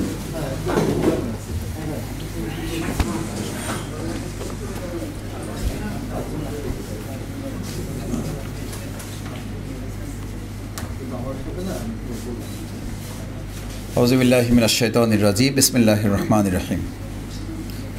আওয়ামী লীগের বিতর্কিত কারিকুলাম শীর্ষক এই চমৎকার এবং খুব সমৃদ্ধ একটি স্বল্প পরিসরের বইয়ের মোড়ক উন্মোচন অনুষ্ঠানের সম্মানিত সভাপতি, বিশিষ্ট শিক্ষাবিদ, সাবেক ভাইস চ্যান্সেলর, বাংলাদেশ ইসলামী বিশ্ববিদ্যালয়, শ্রদ্ধাভাজন আমার শিক্ষক জনাব প্রফেসর ডক্টর এম কোরবান আলী, প্রধান অতিথি জনাব ডক্টর মাহমুদুর রহমান, আজকের প্রোগ্রামের সম্মানিত অন্যান্য অতিথিবৃন্দ, সুধীমণ্ডলী, সাংবাদিক বন্ধুগণ এবং আমার একান্ত শ্রদ্ধাভাজন উপস্থিতি, আসসালামু আলাইকুম রহমতুল্লাহি ওয়া বারাকাতুহু। আমরা ছোট সময় থেকেই একটা শিক্ষা সংক্রান্ত ছোট্ট ইংরেজি ডায়ালগ আমাদের শ্রদ্ধেয় শিক্ষকদের থেকে শুনে আসছি এবং এটা চর্চা করে আসছি। Career without character is more dangerous then a lion. আপনার শিক্ষা থাকবে, তার সাথে চরিত্র থাকবে না। যদি এটা হয়ে যায় তাহলে জাতির সংকটটা এতখানি ভয়াবহ হয় যে কেরিয়ার উইদাউট ক্যারেক্টার, শিক্ষা আছে, যোগ্যতা আছে, দক্ষতা আছে, কিন্তু তার মধ্যে চরিত্র নাই, মূল্যবোধ নেই, নৈতিকতা নেই, ভ্যালুস নেই, মোরালিটি নেই, যদি এটা হয়ে থাকে is more dangerous then a lion. এটা একটা জাতির জন্য বন থেকে সিংহ বেরিয়ে আসাটা যেমন ভয়ানক, এরকম কিছু শিক্ষিত, দক্ষ, অনৈতিক এবং চরিত্রহীন মানুষ তৈরি হওয়াটা তার চেয়ে ভয়ানক। আমরা কি এটা শুধু ডায়লগে দেখেছি না আসলে বাস্তবেও দেখেছি? আপনি দেখেন, আমাদের যদি বিগত 15 বছরে ধর্ষণের চিত্রগুলো পর্যালোচনা করা যায়, তাহলে বাংলাদেশের গবেষণা বলে যে ধর্ষণের 85% ঘটেছে বিশ্ববিদ্যালয় কলেজগুলোতে, আর 15%-এর নিচে ঘটেছে গ্রামগঞ্জে অঞ্চলগুলোতে। তার মানে প্রমাণিত হয় যে যত ভয়াবহতা শিক্ষার দিকে এগিয়েছে, তত অশ্লীলতা, বেহায়াপনার প্রভাব এবং বিস্তৃতি, ব্যাপকতা তার চেয়ে বেশি লাভ করেছে। জাহাঙ্গীরনগর বিশ্ববিদ্যালয়তে একজন সেঞ্চুরি করে মিষ্টি বিতরণ করে ফেলল, এবং তার ধারাবাহিকতায় তার অনুসারীরা, আমাদের অভিভাবক যখন তার সন্তানদেরকে দেখতে গিয়েছে যে তার সন্তান কোন বিশ্ববিদ্যালয়ে পড়ে এবং সেই বিশ্ববিদ্যালয়ের পরিবেশ পরিস্থিতিটা কেমন, এটা দেখতে গিয়ে সেই ধর্ষণের সেঞ্চুরিওয়ালাদের অনুসারীদের মুখে পড়ে ওই পরিবারটাও ইজ্জত নিয়ে ফিরতে পারল না। ওই পরিবারটাকে বেঁধে তারপরে তাদের শ্লীলতাহানি করে বিশ্ববিদ্যালয় থেকে বের হয়ে আসতে হলো।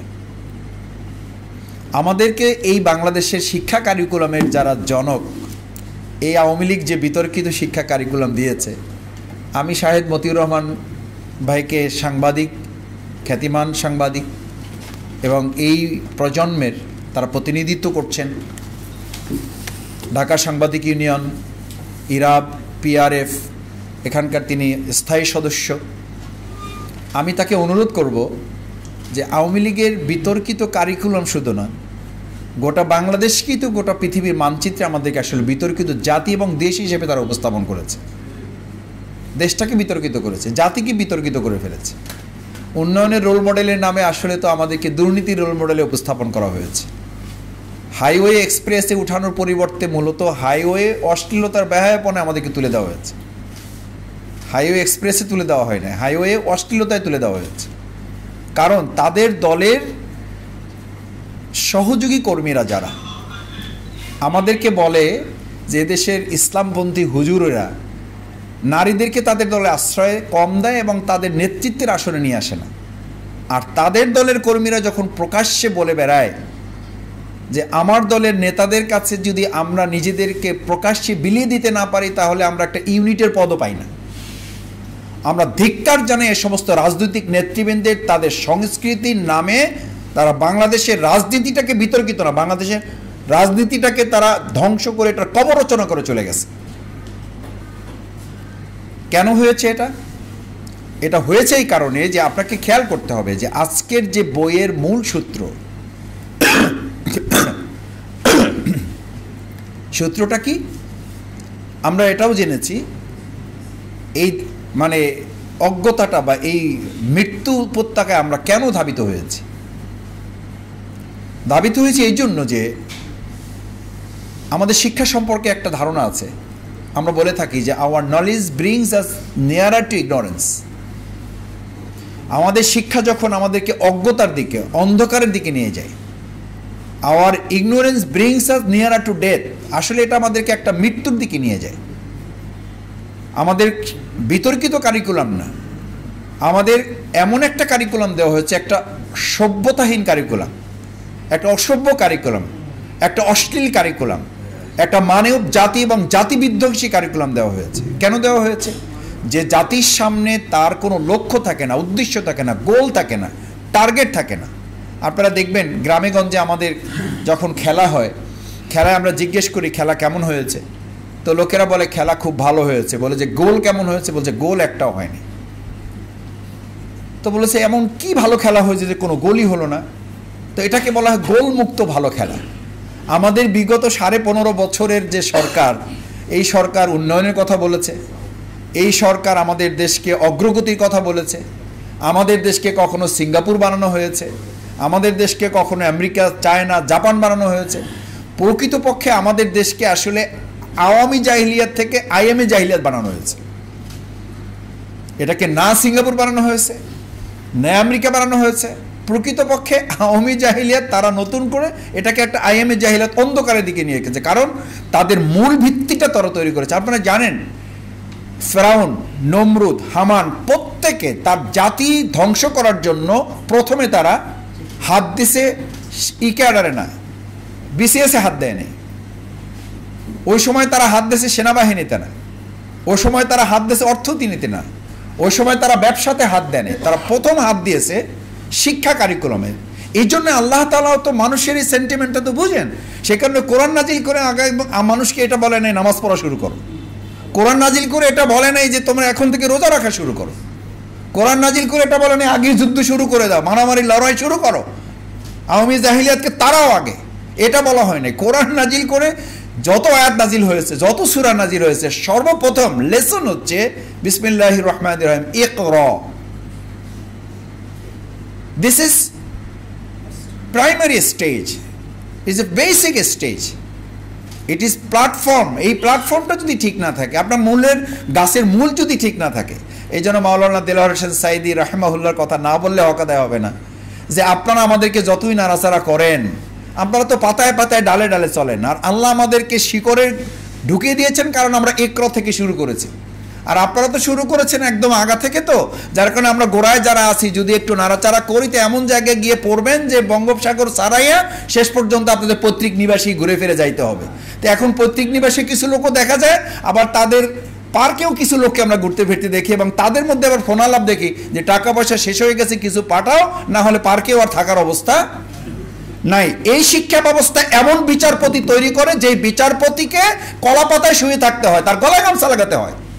এটা এই শিক্ষা ব্যবস্থার ফল, এই শিক্ষা ব্যবস্থার ফল এটাও যে আমাদের ব্যাংক ডাকাতি করে তারা গোটা বাংলাদেশকে কিনে নেওয়ার মালিক হওয়ার পর তাদের কপালে একখান জিন্সের প্যান্টও জুটে নেই, কারণ তারা শিক্ষা ব্যবস্থা শেষ করেছে।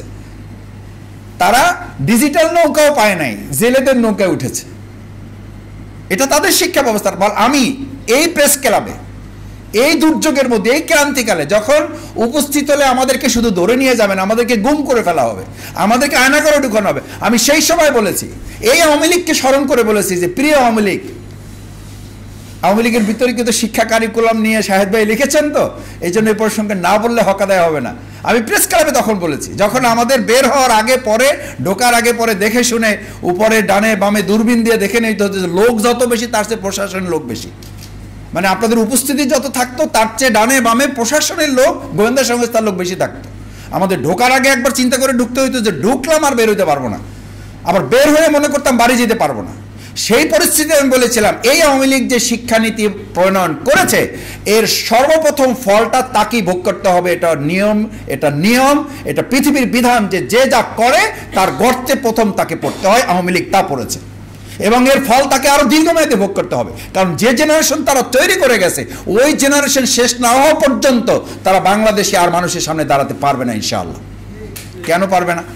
পারবে না এই জন্য, ওই যে বলেছিলাম our knowledge brings us nearer to ignorance। যে শিক্ষা নীতিমালা তারা করে গেছে এটা তো শিক্ষা নীতিমালা না, এটা হলো মৃত্যুর নীতিমালা। আমাদের অন্ধকারের দিকে তারা ধাবিত করেছে।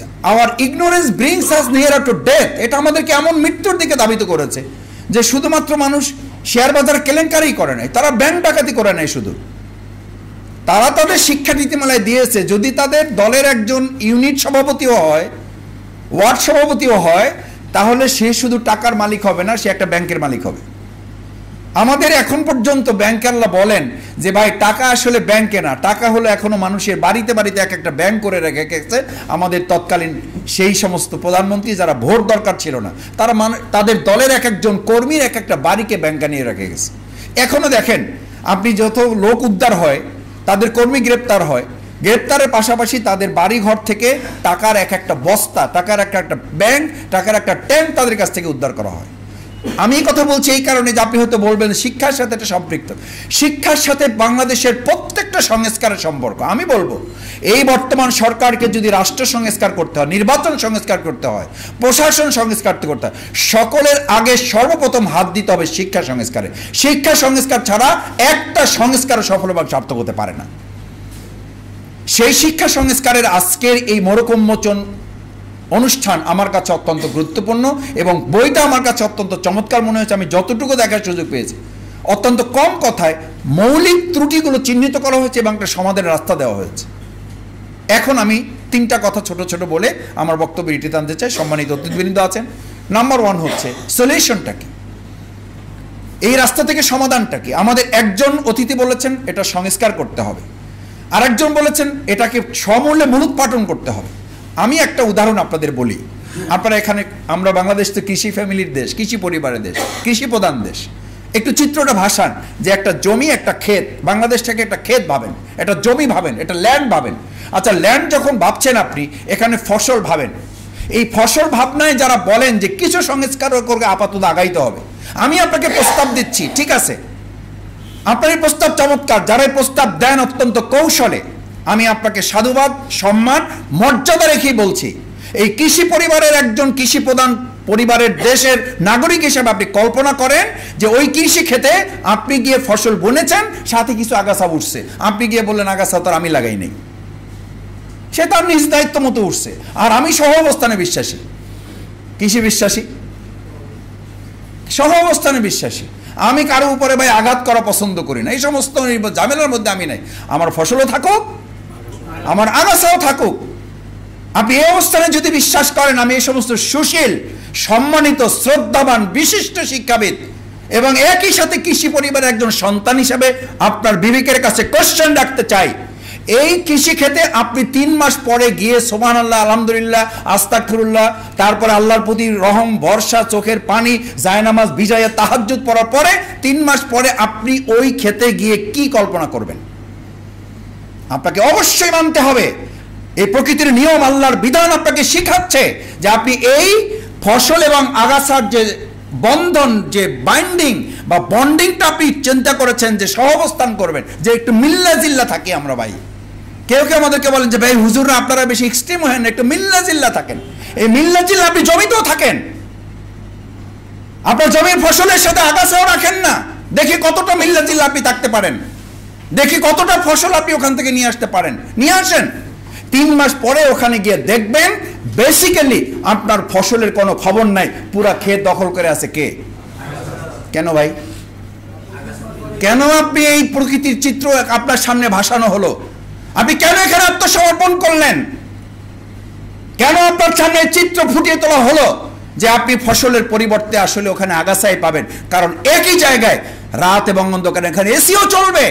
আবার আপনি মনে মনে কল্পনা করবেন কেন ঠান্ডা লাগতেছে, এখন তো একটু গরম গরম ভাব হওয়া উচিত, এখানে লাইটও জ্বলবে। আবার আপনি কল্পনা করবেন কেন আলো দেখা যাচ্ছে, এখন তো একটু অন্ধকার অন্ধকার থাকলেই বরং ভালো হইতো, চাইনিজ লাগতো, তাহলে লাইট জ্বালালেন কেন?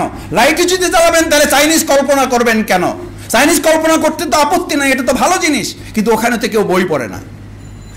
চাইনিজ রেস্টুরেন্টে গিয়ে কেউ বই পড়ে না, ওখানে খাওয়া দাওয়ার জন্য যায়, ওটার জন্য ওটা উপযুক্ত। আপনি কল্পনা করবেন বই পড়ার জগৎ, শিক্ষিত জাতি, আর সেখানে কল্পনা করবেন লাইটও জ্বলবে, অন্ধকার অন্ধকার ভাবও থাকবে। আপনি কল্পনা করবেন ফসল পাবেন, সেখানে আগাছা সহ কল্পনা করবেন, কিভাবে হবে? আবার আমাদেরকে যখন বলা হবে আপনারা এই নিয়ে প্রতিবাদ করেন কেন, এটার একটা চমৎকার উদাহরণও এই কৃষিক্ষেতের সাথে সম্পৃক্ত বলে বলছি। এটাকে একটা কৃষিক্ষেত ভাবেন, যখন ফসলটা ফলেন, আগাছাটা দূর করলেন, মাস 2 পর যখন ফসল একটু বড় হয়, সবুজ তরতাজা, কেবল টসটসে ফসল ধরতে যাবে, ওই সময় খেয়াল করবেন যে ওই আগাছা এবং ফসল দুটাই যখন থাকে, পোকাগুলো আগাছার উপরে পড়ে না, পোকাগুলো কোথায় পড়ে? আচ্ছা আপনি বলেন, পোকার মাথায় এই চিন্তা কে ঢুকাইছে? পোকার মাথায় এই চিন্তাটা কে ঢুকালো যে আঘাতটা, কামড়টা, অ্যাকশনটা, আক্রমণটা, হামলাটা করতে হবে আগাছায় না, কোথায়? ফসলে করতে হবে। আপনার রাখাল হিসাবে, কৃষক হিসাবে, এই সমাজ, দেশ এবং রাষ্ট্রের দায়িত্ব হিসাবে এটা আপনার কাজ, আপনার এটা রেসপন্সিবিলিটি। নাগরিক হিসেবে এটা আপনার কাজ। শুধু খেয়ে পরে বেঁচে থাকলাম, শফিকুল ইসলাম মাসুদ আমি একটা পোস্ট পজিশন নিয়ে আসি, চললাম ফিরলাম, ঘুরলাম, দেখলাম, কোনো কিছু শুইলাম না, কোনো ঝইঝামেলার মধ্যে গেলাম না, কারো শত্রুতে পরিণত হইলাম না। আপনাকে ভাবতে হবে এই পোকার মাথায় ঢুকানো হয়েছে যে আঘাতটা করতে হবে ফসলের উপরে। আল্লাহ তাআলা দেখতে চান প্রকৃতির নিয়মে যে কৃষকের হিম্মত, বলিষ্ঠতা আছে কিনা, যে ফসল হয়ে যাওয়ার পরও এখনো অনেকে বলে ভাই অমুক জায়গায় প্রেসিডেন্ট হয়ে গেছে, শুনলাম যে আমাদের দেশেও নাকি কিছু একটা হইতেছে। আমি বললাম হ্যাঁ ঘটনা সত্য। তো বললাম কেন ভাই এটা মনে করতেছেন? বলছে চাঁদ ওঠে আকাশে, ফকির হাসে রাস্তাঘাটে। চাঁদ উঠছে কোথায়? আকাশে। আর ফকির এদিকে কল্পনা করে যে হের মোটামুটি বাসর রাত চলে আসছে, খবরই নাই কোনো কিছুর।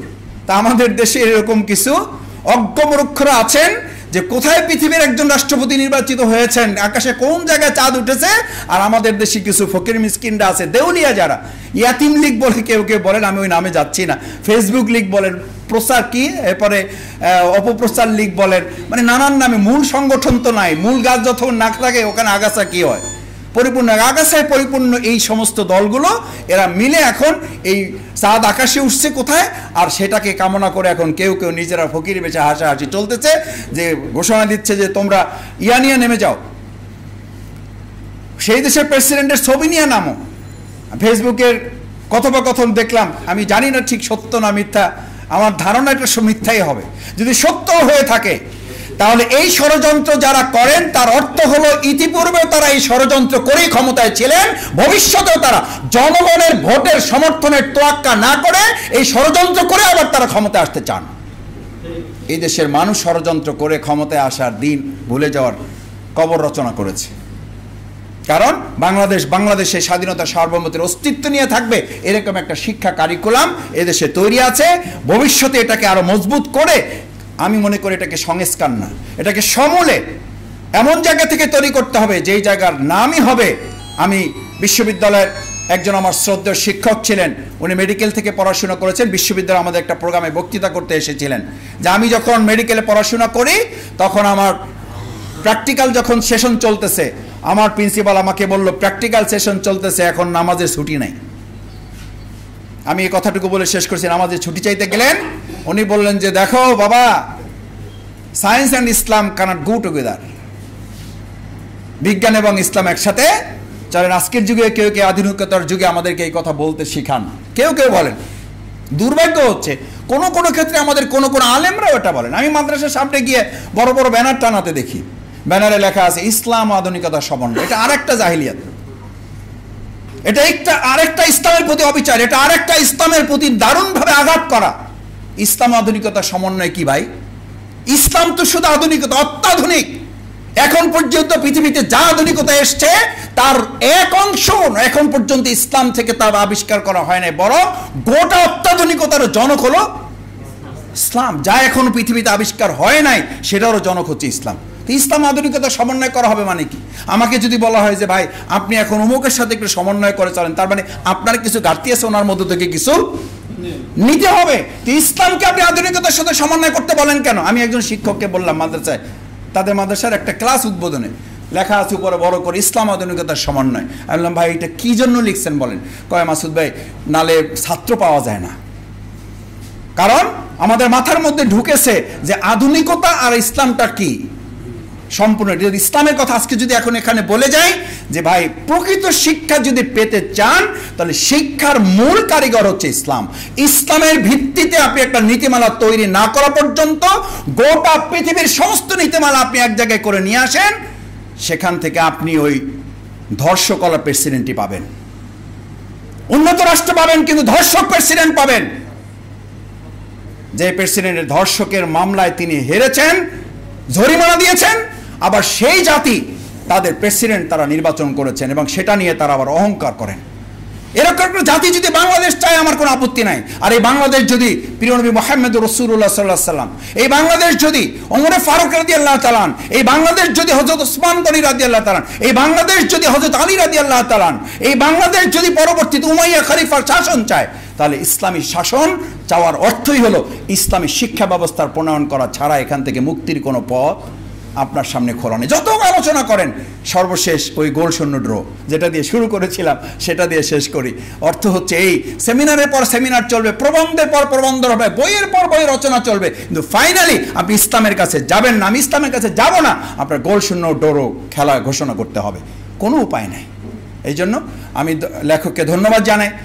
একই সাথে এই বাংলাদেশের শিক্ষা সংস্কার শুধু নয়, গোটা বাংলাদেশের সংস্কার ব্যবস্থাপনায় যদি ইসলামের ভিত্তিতে একটা ইনসাফপূর্ণ সমাজ বিনির্মাণ করার সিদ্ধান্ত বাস্তবায়ন না করা যায়, ততক্ষণ পর্যন্ত আমরা আমাদের অগ্রগতি বলি, উন্নতি বলি, একটা জাতি বিনির্মাণ বলি, আমরা যদি এটাও বলি যে আমরা একটা সুন্দর স্মার্ট বাংলাদেশ চাই।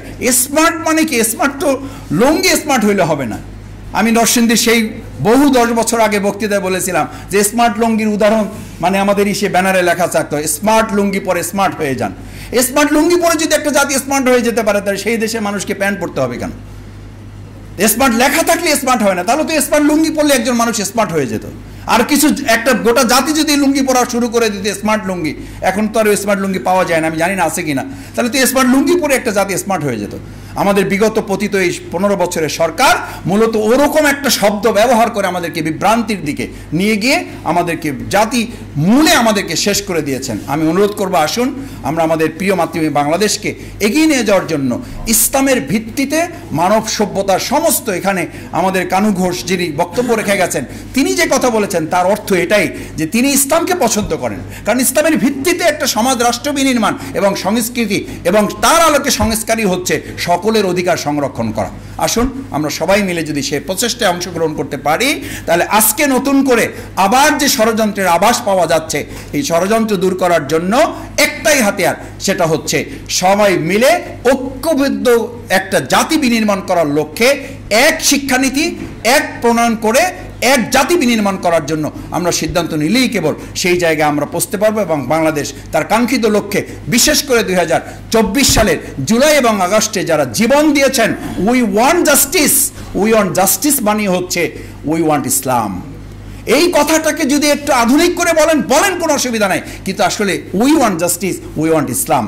জাস্টিস পেতে হলে ইসলামের কাছে আসতে হবে, ইসলামের ভিত্তিতেই শিক্ষা নীতিমালা বাস্তবায়ন করতে হবে। সেই প্রত্যাশা ব্যক্ত করে সবাইকে ধন্যবাদ জানিয়ে আমার কথা শেষ করছি। আল্লাহ হাফেজ। বাংলাদেশ জিন্দাবাদ। আজকের এই মোড়ক উন্মোচন অনুষ্ঠান জিন্দাবাদ। বিশেষ করে লেখককে ধন্যবাদ, যিনি কষ্ট করে লিখে জাতিকে একটা সুন্দর নির্দেশনা দেওয়ার চেষ্টা করেছেন। আল্লাহ তার এই প্রচেষ্টাকে কবুল করুন। আসসালামু আলাইকুম রহমতুল্লাহ। ধন্যবাদ মাসুদ ভাইকেও অত্যন্ত মূল্যবান বক্তব্য রাখার জন্য। আমরা প্রোগ্রামের শেষের দিকে আসছি। আমরা এই পর্যায়ে বক্তব্য রাখার জন্য অনুরোধ করব, সুদূর জামালপুর থেকে এসেছেন সরকারি আশেখ মাহমুদ কলেজের রাষ্ট্রবিজ্ঞান বিভাগের বিভাগীয় প্রধান অধ্যাপক ডক্টর মোহাম্মদ আজাদ খান। আজাদ খানকে আমরা কিছু বলার জন্য অনুরোধ করছি।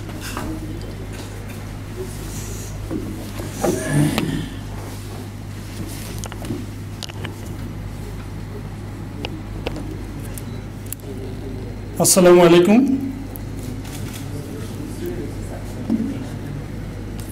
বিসমিল্লাহির রহমানির রহিম। শাহেদ মতিউর রহমান রচিত আওয়ামী লীগের বিতর্কিত কারিকুলাম গ্রন্থের মোড়ক উন্মোচন ও আলোচনা সভার প্রধান অতিথি মহোদয় ইতিমধ্যে মোড়ক উন্মোচন করে আমাদের কাছ থেকে প্রস্থান করেছেন। আমরা এখানে উপস্থিত আছেন মুখ্য আলোচক প্রফেসর ডক্টর এম কুরবান আলী স্যার, সভাপতি বাংলাদেশ আদর্শ শিক্ষক ফেডারেশন ও সাবেক ভিসি বাংলাদেশ ইসলামী ইউনিভার্সিটি। স্যার যেটা শুদ্ধ করে বলছেন সেটা আমি বললাম। তো সভাপতি মহোদয় আলমগীর মহিউদ্দিন স্যার আসেন নাই এই মুহূর্তে, তো ডক্টর শফিকুল ইসলাম মাসুদ ভাই আছেন, আর অন্যান্য অতিথি মেহমানবৃন্দ আছেন, লেখক আছেন, প্রকাশক আছেন, সবাইকে আমি শুভেচ্ছা জানাচ্ছি।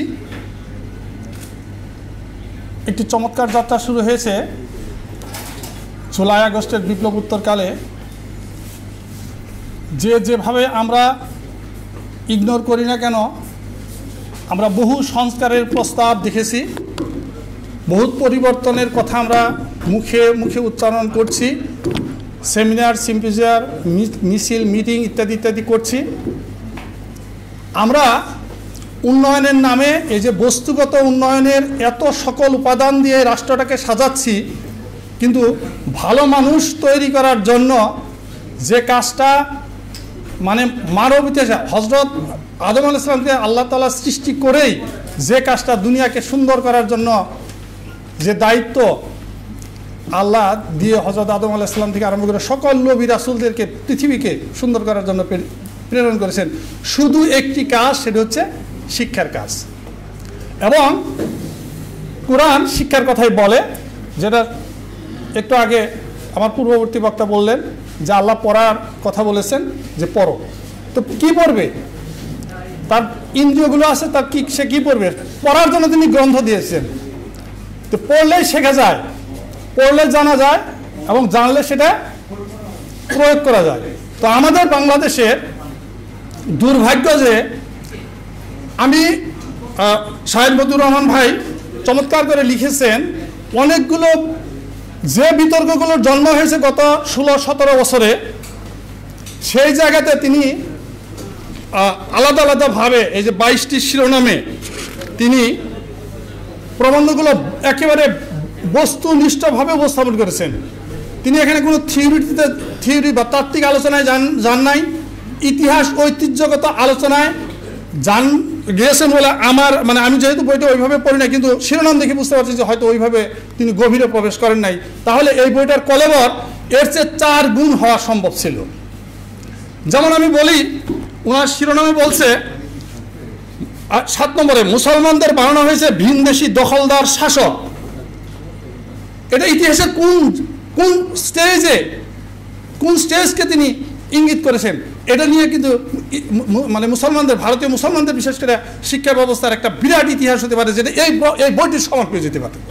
তাহলে এই বইটার কলেবর অনেক বড় হওয়ার কথা ছিল। যাই হোক, আমরা এই প্রেক্ষাপটে এই মুহূর্তে দাঁড়িয়ে এই শিক্ষা ব্যবস্থার যে আমূল পরিবর্তন করা দরকার, এটা যে বর্জন করা দরকার, আমাদের বিদগ্ধ আলোচকদের মধ্য থেকে আমরা সেটা শুনতে পেয়েছি, শুনেছি। তো আমি একটু কনসেন্ট্রেট করতে চাই যে জায়গাটাতে, সেটা হচ্ছে এই বইটা হচ্ছে আওয়ামী লীগের বিতর্কিত কারিকুলাম। এই কারিকুলাম শব্দটার উপর আমি একটু জোর দিতে চাই, যদিও আমি কারিকুলাম সম্পর্কে কিছুই জানি না। উপশিরোনামে আছে শিক্ষার আড়ালে নতুন প্রজন্ম ধ্বংসের নীল নকশা। আবার একটা কথা বলবো, সেটা হলো নীল নকশা শব্দটা। এই শব্দগুলো একটু আলাদাভাবে ভিন্ন আঙ্গিকে আমরা আবার একটু ব্যাখ্যা করার জন্য চেষ্টা করব। তো এটার ব্যাপারে আমি একটু কথা বলি। এই বইটি যেহেতু নতুন আসছে, বইটি আসতেছে এরকম শাহেদ মতিউর রহমান ভাইয়ের সাথে আমি টুকটাক যখনই দেখা হয় বা একটু কথাবার্তা হলে বুঝতাম যে তার একটা বই আসতেছে। কিন্তু মাসখানেক আগে হঠাৎ করে দেখি আমার ডিপার্টমেন্টের সামনে, আমার টেবিলের সামনে এই বইটি। তো এটা আমি উঠে বেশ মনোযোগ দিয়ে এটা পাতায় পাতায় পড়লাম, এবং আমার যে ইতোমধ্যে যে কথাগুলো ছিল, কাঙ্ক্ষিত যে ব্যাপারগুলো ছিল, যে বইটা পড়েছি প্রাথমিক বিদ্যালয়ে, বিশেষ করে প্রাইমারির বাংলা বই, মাধ্যমিকের বাংলা, সমাজবিজ্ঞান, পরিবেশ, পরিস্থিতি বই পুস্তক যেগুলো পড়েছি, ইংরেজি, গণিত, সেই বইতে যে অভিজ্ঞতাগুলো সঞ্চয় করেছি তার অধিকাংশ অভিজ্ঞতার কথা এই বইটার মধ্যে লিপিবদ্ধ করে থাকার কারণে এই বইটা আমার বেশ মাসখানেক আগে পাওয়ার কারণে আমি এটা বেশ পড়লাম, মনোযোগ দিয়ে পড়লাম। আর এর মধ্যেই কাঙ্ক্ষিত সেই আমাদের শাহেদ মতিউর রহমান ভাইয়ের যে বইটা আসতেছে, সেই বইটার ব্যাপারে অপেক্ষা করে দিন গুনতেছিলাম। এর মধ্যে যখন মেসেজ পাইলাম তখনই বললাম যে আলহামদুলিল্লাহ আমি শাহেদ মতিউর রহমানের মুরগ উন্মোচনের অনুষ্ঠানে যাব। আল্লাহ আমাকে গ্রহণ করেছেন যে আমি আজকে আপনাদের সামনে এসেছি, এবং 2 কথা বলার সুযোগ পাওয়ার জন্য সবাইকে আমি ধন্যবাদ এবং শুভেচ্ছা জানাচ্ছি। তো আমি বলি, একটা হলো যে কারিকুলাম শব্দটা। আচ্ছা, আপনারা যত প্রকার কৌশল, বিজ্ঞান এবং প্রযুক্তির কথা জানেন, চমৎকার করে তার উৎকর্ষ বিধান করেন, কাজে লাগান। সাউন্ডের সমস্যা হচ্ছে না? আসলে আমার এই অডিয়েন্সের সামনে মাইক না হলেও চলবে, সমস্যা নেই। যাই হোক, তো এই যে একটু আগে ডক্টর মাসুদ সাহেব বললেন না যে কৃষিতে কীভাবে করতে, কর্ষণ করার ব্যাপার কীভাবে করতে হয়, ক্ষেতের ফসল ফলাতে হয় ইত্যাদি সেই বলি। তো কৃষকের একটা কৌশল কিন্তু আছে। জমিটা তৈরি করে, বীজটা সুন্দরভাবে সংরক্ষণ করে, তারপর বীজটা সময় উপযোগী মাটি হলে সেখানে বপন করে, তারপর সেটা আগাছা মুক্ত করে ফসলের প্রত্যাশা করে। তো মানুষ তৈরির যে এই যে আপনার কৃষি কৌশল, যেমন আপনার বিল্ডিং তৈরি করার জন্য স্থাপত্যবিদ বা প্রকৌশলী যেভাবে নকশা তৈরি করেন, ঠিক একটা মানুষ তৈরি করার জন্য একটা নকশা থাকে। এই নকশার বেসিকটা হলো, একটা হচ্ছে আল্লাহ তাআলা যে আপনাকে যে তৈরি করেছে, আমাদেরকে যে সৃষ্টি করেছেন, সেই সৃষ্টির রহস্যগত ব্যাপার যেটা জিনের মধ্যে অন্তর্ভুক্ত থাকে, এটা হেরিডিটি টু হেরিডিটি আমরা বহন করি, এবং হেরিডিটি অনুযায়ী বহন করি বলে এটাই শিক্ষার মধ্যে একজন মানুষ কতটুকু, এটা হলো রিসিভিং পাওয়ার, ভিতরে রিসিভিং পাওয়ার। আর এটার সাথে আরেকটা নতুন জিনিস যুক্ত হয়, সেটা হচ্ছে এনভায়রনমেন্ট, আমাদের পারিপার্শ্বিক অবস্থা। বস্তুগত এই যে পৃথিবীতে আসার পরে থেকে শিশু চিৎকার দেয়, শিশু চিৎকার দেওয়ার মধ্যে দিকে সে জানান দেওয়া শুরু করে দেয়, তাই না? তারপর আমরা শিশুকে প্রথম যখন শেখাই, এই যে শিখাই না, এই যে আজান কানে যে ডান কানে যে আজান দেই না, এটা কিন্তু শিখাতে তাকে বঞ্চিত করা হচ্ছে। আপনি ক্লিনিকে শিশু জন্ম দিবেন আর প্রত্যাশা করবেন যে আপনার শিশু এক কানে ডান কানে আজান দিবে, বাম কানে একামত দিবে, এটা প্রত্যাশা করেন? আপনার শিশু এভাবে জন্মগ্রহণ করছে। শিক্ষা কিন্তু শুরু হয়ে গেছে মা বাবার পরে। প্রাথমিক বিদ্যালয়ে আপনি স্কুলে দিবেন, আজকে প্রাথমিক বিদ্যালয়ের অবস্থা দেখেন তো। আপনি প্রাইমারি স্কুলের শিক্ষক, হাই কিন্ডার গার্ডেনের আপনি তো আছেন, আচ্ছা আপনি বলেন তো স্টুডেন্ট পান কিনে? আমার গবেষণা আছে, গবেষণা মানে আসলে বই পড়তে গবেষণা, আমি যেটা পূর্ণাঙ্গ গবেষণা বলবো, প্রাইমারি স্কুলের শিক্ষার্থী পাওয়া যাচ্ছে না। কোথায় যাচ্ছে? মাদ্রাসায় যাচ্ছে। কেন যাচ্ছে? মাদ্রাসার সিলেবাস ভালো, ওরা নিষ্ঠার সাথে পড়াশোনা করায় যতটুকু, ওদের সিলেবাসের জন্য তো এনসিডিবি বসাতে হয় না। ওনাদের সিলেবাসের জন্য তো এই যে তাদের যে মাদ্রাসা বোর্ড আছে তারা সেখানে সিলেবাস প্রণয়ন করে এবং সুন্দর সিলেবাস কতক্ষণ শিখবে সেটা তারা নির্ধারণ করে দিচ্ছে সুস্পষ্টভাবে। দেখেন তো কত সুন্দর করে হাফিজে মাদ্রাসা, কওমি মাদ্রাসাগুলো পরিচালিত হচ্ছে, কত সুন্দর করে পড়াশোনা করছে। আর আমার কলেজে ছাত্র নাই ক্লাসে, কেন? ওই যে আমরা ওখানে বানাইছি মতিঝিলের যে এনসিডিবি বানাইছি, এখন আমার কর্মগতভাবে জুনিয়র আমাদের প্রধান সম্পাদক একটু আগে আসছেন, কথা বলছেন, সেই জন্য ও আমাকে একটু অনার করে বেশি, কিন্তু তো চেয়ারে বসে আছে, সেই জন্য ওর সাথে আমার অনেক কথাবার্তা হয়, বা ওখানকার চেয়ারম্যান যিনি আছেন ওনার সাথেও কথাবার্তা হয়। তো বললে আমার কথার সাথে মিলে না অনেক কথা, যাই হোক, কিন্তু সম্পর্ক তো নষ্ট করা যাবে না। তো যাই হোক, কথার যেটা বলছিলাম, তাহলে কলেজের স্টুডেন্ট নাই কেন? আসল কথা হচ্ছে যে ওই সিলেবাসটা ভালো লাগে না। সিলেবাসটা কোথা থেকে আসছে? কারিকুলাম থেকে আসছে। ওই বয়সে ওই ছেলেকে ওইটা পড়াইলে তাদের মনোযোগ ওদিকে যাবে না। আমি যখন বলছি নজরুল ইসলাম যে থাকবো না কেউ বদ্ধ করে দেখবো আবার জগৎটাকে, কেমন আমার ভিতরে যে ইমপ্রেশনটা তৈরি হতো, আমার যে রূপকল্পনা তৈরি হতো, মানুষ হওয়ার যে বড় একটা অনুপ্রেরণা আমি উপলব্ধি করতাম। আজকে আমি বলি 16টা না 17টা চ্যাপ্টার পরিবর্তন করে আমি দেখাতে চাচ্ছিলাম একবার, ও ভালো হতো ফাতিহুল কাদির সম্রাট যদি এখানে থাকতো। ও কয়েকটা 3টা 4টা বিষয়বস্তু ইনক্লুড করে যে সিলেবাস বই আসতেছে, ওটা আমি প্রতিবাদ জানাবো। আমাকে বলছে যে আজাদ ভাই একটা আসবেন, আমি বলছি কথা হবে না, কি কি সিলেবাসে অন্তর্ভুক্ত হচ্ছে, কি গল্প পড়ছে। আপনি মানুষ গল্প পড়বেন না, আপনি তার ভিতরে কি পাবেন তৈরি করবেন, আপনার ভিতরে তো তাদের ঢুকাইতে হবে। তো আপনি তো ঢুকাচ্ছেন না, আপনার বিদ্যালয় সেটা ঢুকাচ্ছেন না। সবচেয়ে আরো বেদনাদায়ক বিষয় হচ্ছে শিক্ষক তৈরির কারখানাগুলো কোথায়? শিক্ষকরা কি, আমরা যে শিখন শেখানো কৌশল যেটাকে বলা শিখন পদ্ধতি বা শিক্ষা বিজ্ঞান, স্যার এই যে প্যাডাগজি, আমরা কোনো শিক্ষকরা প্যাডাগজি জানি, অ্যান্ড্রোগজি জানি না। এনসিডিতে বসে কয়জনের প্যাডাগজি, কয়টা ট্রেনিং আছে আপনি জিজ্ঞাসা করেন। আমি শহীদ মতিউর রহমান ভাইকে বলবো যে প্রত্যেকে সার্টিফিকেট বের করে বলুক যে আমরা প্যাডাগজি জানি এবং এখানে বসছি এনসিডিবিতে, তাইলে তো তাকে সে কারিকুলাম প্রণয়ন করতে পারবে। স্যার আমার ভুল হলে মাফ করবেন স্যার, বলবেন। তো প্যাডাগজি অ্যান্ড্রোগজি আমি জানবো না, পড়বো না, শিখবো না, জানবো না। টিডি কলেজে স্যাররা, টিডি কলেজে কি আমার মতো মানুষ যদি টিডি কলেজে দেয়, আমি বিশেষজ্ঞ না। পিটিআইগুলোর অবস্থা দেখেন, তারা কি শিক্ষক প্রডিউস করবে। হাফেজ সাহেব যেভাবে সুন্দর করে আমাদের আন্তর্জাতিক কেরাত প্রতিযোগিতায় আমাদের হাফেজ সাহেব বড় বড় যে ডিগ্রি নিয়ে আসতেছে, পুরস্কার নিয়ে আসতেছে দেশের জন্য, ওই হাফেজ সাহেবরা কোনোদিন পিটিআইতে পাঠাতে হয়েছে?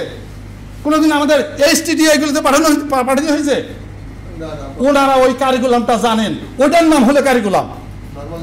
যেভাবে একটা শিশুকে যে বয়সে যা শেখানো হবে, যা সে জানবে, শিখবে এবং সেই শিখন ফল সে প্রয়োগ করতে পারবে, প্রায়োগিক জ্ঞান, সেটা হলো শিখন ফল। তো শিখন ফল মুখে আমাদের এই কারিকুলাম না থাকার কারণে, এই ভ্রান্ত কারিকুলাম দিয়ে, এই বিকলাঙ্গ কারিকুলাম দিয়ে আপনি বাংলাদেশের চরিত্রবান, সচ্চরিত্রবান, ব্যক্তিত্ববান, সুন্দর শিক্ষা ব্যবস্থা তৈরি করতে পারবেন না। আমার 31 বছর চাকরি পূরণ হচ্ছে, বিশ্ববিদ্যালয় থেকে পাশ করার পরে এই চাকরি শুরু করছি। আমার পরিবারের 9 জন শিক্ষক। তো যাই হোক, আমি প্রাইমারি হাই স্কুল সব লেভেলে আছি আর কি মোটামুটি। তা আমি নিজে আত্মবিরোধে মাঝে মাঝে ভুগি যে আসলে আমার পূর্বপুরুষরা এই দেশটি চেয়েছিল কেমন। এই যে আপনাদের সাংবাদিক সমাজ দেখুন তো, পাকিস্তানের শিক্ষা কাঠামোর জন্য দায়িত্ব কার ছিল? মৌলানা আকরাম খান। ওনারাই তো চিন্তা করছেন কত বড়। মুজিবুর রহমান খাঁ সাংবাদিকরা। আজকে আমি তো মনে করি যে ভালো, সবচেয়ে ভালো উৎকৃষ্ট কাজ শাহেদ মতিউর রহমান খুব ভালো কাজ করছেন।